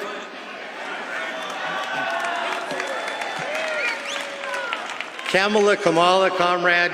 Well, what we do know is she supported defunding the police, and the best term is they wanted to reimagine policing. I don't know what that means. She is part of the radicalized movement to degrade public safety and make our communities less safe. In contrast, under President Trump's first term in office, he always had our backs. Thank you for that. Thank you.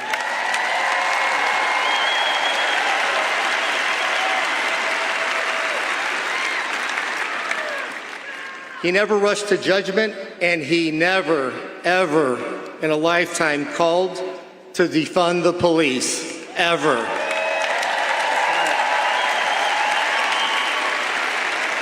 And we owe him a debt of gratitude for that. Let's also forget, when President Donald Trump was president, he closed the borders and locked the door.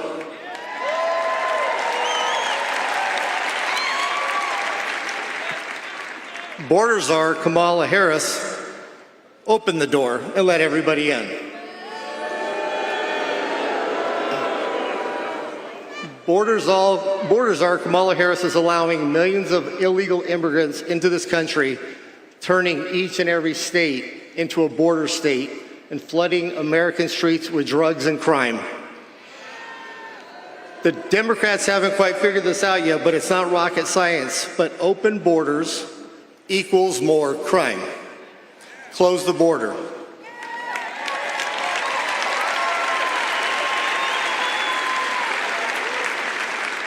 And my gut tells me that there's a gentleman standing up here on stage today that's going to do exactly that. Yo, Trump looks pissed. Look at Trump. He's like, yo.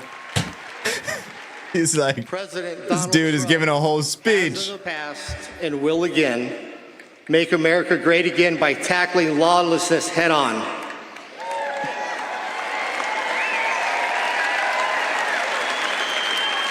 He's about to announce his candidacy for president. The flow of illegal immigrants across our southern border and ensuring that police departments across the country have the funding, the training, and equipment necessary to do our jobs. And he's not going to reimagine us doing that.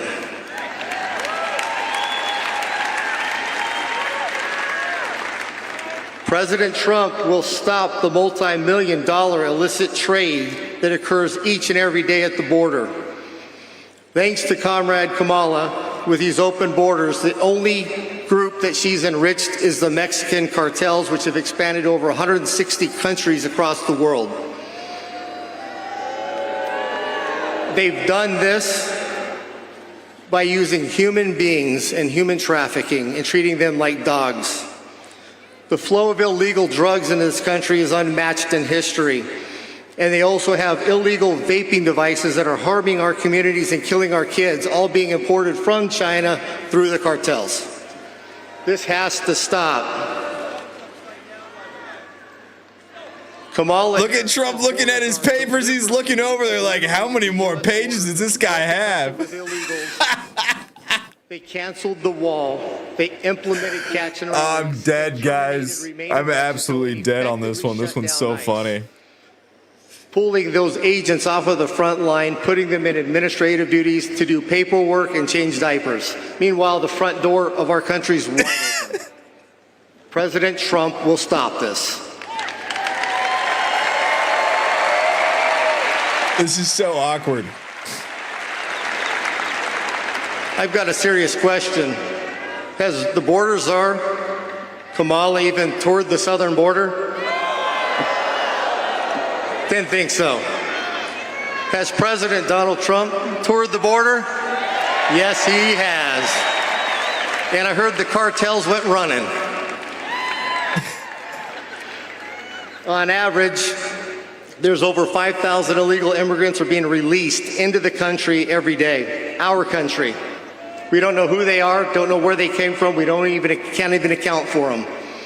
For 38 straight months, the monthly border encounters have been higher than even the highest month seen under the Trump administration. You can't tell me this isn't being done deliberately, because it is. In 2023 alone, more than 900,000 illegal immigrants were released into the interior of the U.S., unaccounted for, waiting for court dates, and nobody knows where they're at. That's the entire city of Mesa flowing into our countries, and that's the only ones we know about. Illegal drugs are flowing into this country at an alarming rate, with only 5% being intercepted at the border. Okay. There he goes. He said something. You got it. Folks, let me finish up here, please. This country... He's like, I had 17 more pages, but let me skip to the last one. Dear and near to our hearts cannot endure another 4 years of a clueless president that cares more about the color of her curtains than the safety and prosperity of our great country and its people. It is clear who supports law enforcement, law and order, and that's President Trump. His unwavering shown commitment to the rule of law of the men and women, place their lives on the line every day. So if you support national security and want to secure our borders, vote Trump.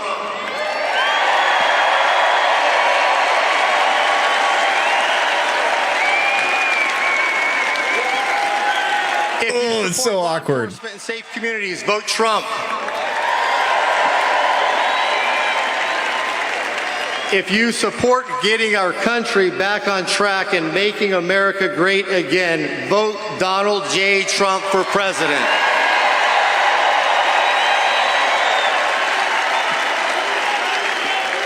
And this is why the Arizona Police Association and our 12,000 members, family, and friends are proud to extend our endorsement to Donald J. Trump for president of the United States of America. Thank you. God bless. Whoa.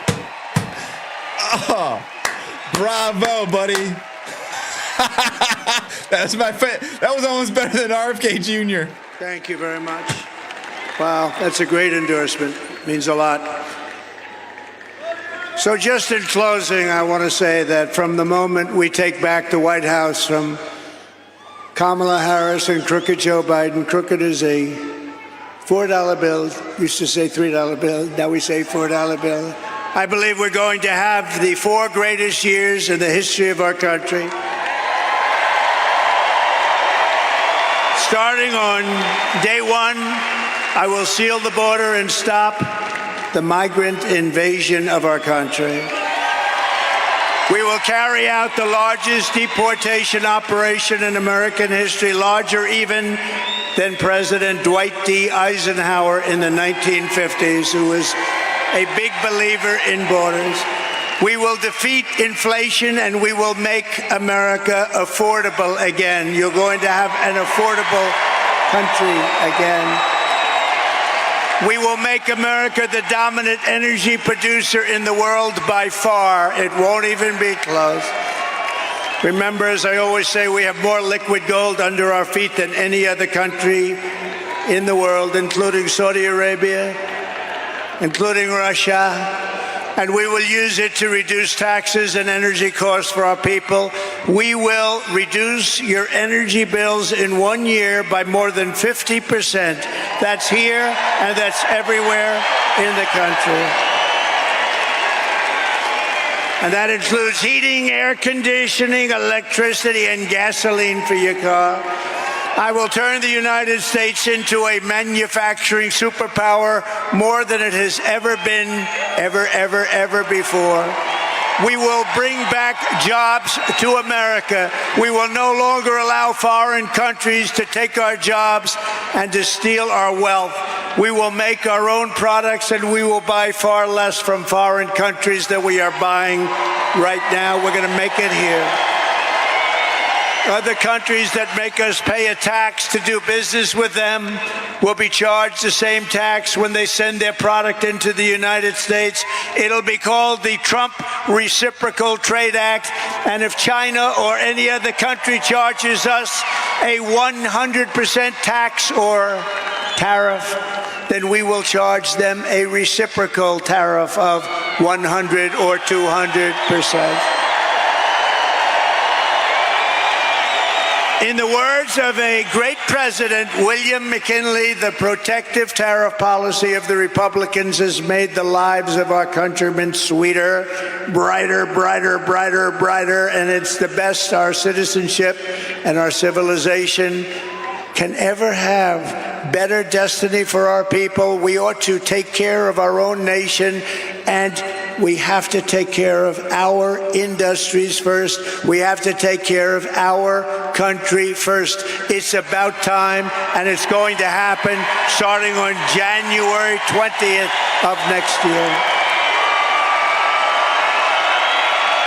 I will not let Mexico, China, or any other country sell cars into the United States to the detriment of our auto workers all over our country, including in Michigan and South Carolina. United Auto Workers, you're going to vote for Trump because I'm going to bring you back more auto production than you've ever seen in this country before.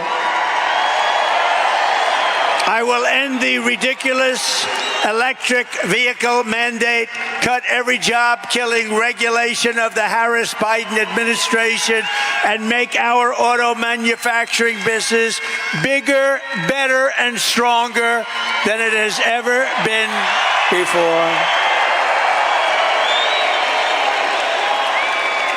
And if you relied on Kamala, there would be no auto industry. Within 3 years, you'll never make another car. When I am back in the White House, we will pass large tax cuts for our workers, and there will be, as I said, no tax on tips. And that means if you're a restaurant worker, a bartender, hospitality worker, caddy, barber, mover, driver, or anyone else who relies on tip income, your tips will be 100% yours to keep. You will no longer be harassed by your government. And I will fight for and protect your Social Security and your Medicare with no cuts and no changes in age. We're not going to move it up. They want to move it up 5 years. We're not doing it. Darling, when do we get our Social Security? Well, they just moved it up 5 years. You're not going to happen with me. It's going to happen with them. They're going to destroy your Social Security. And we will have no tax on Social Security benefits for seniors.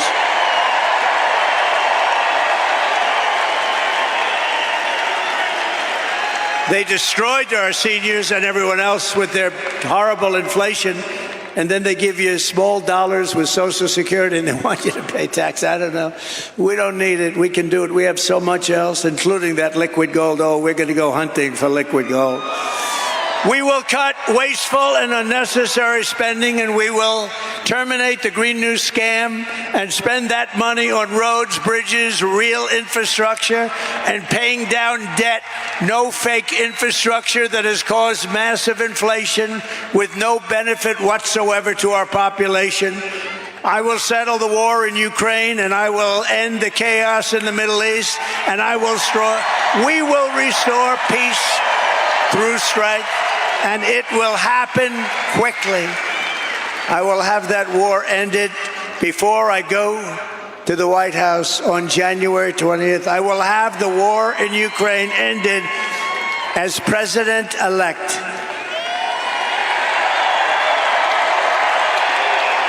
And we will end the weaponization of government against the American people, including myself, by the way. They've weaponized the government against the political opponent. Can you imagine? But you just saw we won the big case down in Florida. Everyone said, oh. They weaponized it. They got their Justice Department to go after their political opponent, but they're not doing well. I'm the only one that ever happened to where my numbers went up. What do you think about that, Mr. Congressman? I don't think it's ever happened. They go after me and my numbers go up. Somebody's got to explain this.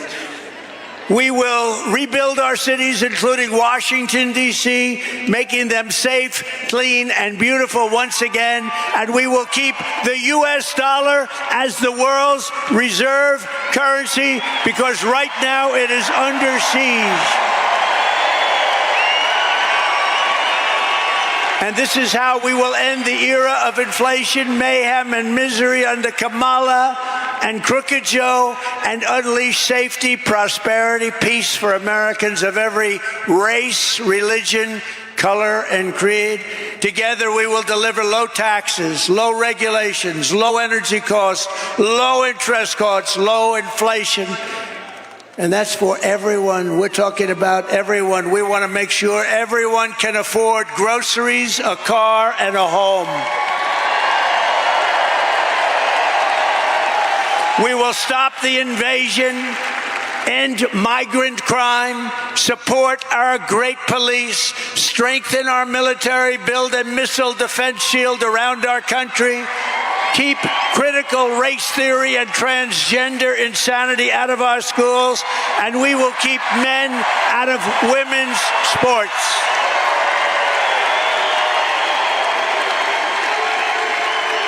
We will defend the Second Amendment, and we're going to restore. Those people don't allow it. The fake news doesn't allow it. We will restore free speech in our country, and we will secure our elections, Mr. Congressman. Everyone will prosper, every family will thrive, and every day will be filled with joy and opportunity and hope. But for that to happen, we must defeat Kamala Harris, a new name. We must stop her country-destroying liberal agenda once and for all. We have to put an end to it. So get your friends, get your family, register, volunteer, and get out to vote. We want a landslide that is too big, too rigged, too big, too rigged. Right? Right, Deb? On November 5th, we will save our country. We will save our economy. We will rescue our middle class. We will reclaim our sovereignty and restore our borders. We will put America first, and we will take back our country. And together, we will make America powerful again. We will make America wealthy again. We will make America strong again, so strong. We will make America proud again. We will make America safe again. We will make America free again. And we will make America great again. God bless you all. God bless you. Thank you very much. Yes, sir. Thank you, Mr. President. Oh, man, that guy is still cracking me up. That police union guy. God bless him, but that guy stole the show from me. It was so funny. Trump was standing back there like, when is this guy going to stop? I mean, obviously, I like what he was saying. He was saying some good stuff, but, you know, we've got people coming up. Trump is the main speech. It's kind of like a faux pas, you know, to give a speech in the middle of someone's speech, and he had stacks of pages. I don't know, what did he have? He had to have at least like 9 pages of his speech. Great guy. That's a 12,000 member union, so that's a huge speech, of course, for Donald Trump, or endorsement for Donald Trump, so that's awesome. I was looking on Twitter to see if I could find the moment where Trump kind of like told him to wrap it up. I couldn't find it. Most people aren't gonna platform something like that. Hey, we got Jim Barron gifting a Unwoke Thoughts membership. Hey, thank you, Jim. I really appreciate you.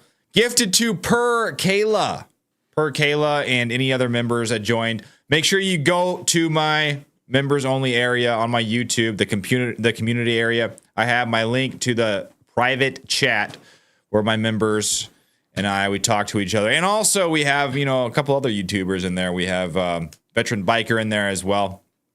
But ladies and gentlemen, I've been live for a while today. It's been a long day. I started off my normal live stream, 9 a.m. It's my live stream I do 6 days a week. And then I did the RFK Jr. live stream. Now I did this Trump rally. I'm kind of burned out. So I'm going to hop off here in a second. If you could please, before you get off, if you could leave me a like on this video, I would appreciate that. And if you haven't yet, consider subscribing. That'd be awesome. And if you'd like to support the show, I have my links down below in the description. You can join to become a member. And also I have a donation link down there as well if you would like to donate. But ladies and gentlemen, thank you for watching tonight. We will see you tomorrow. I might be a little bit late for my live stream tomorrow. I might sleep in just a tad. We'll see. 50-50 chance I might be a little bit late for my live stream tomorrow. We'll see. Maybe. But hit that notification bell under the video anyways, so you can get notified when I go live. But thank you guys for watching tonight. Have a great night. God bless.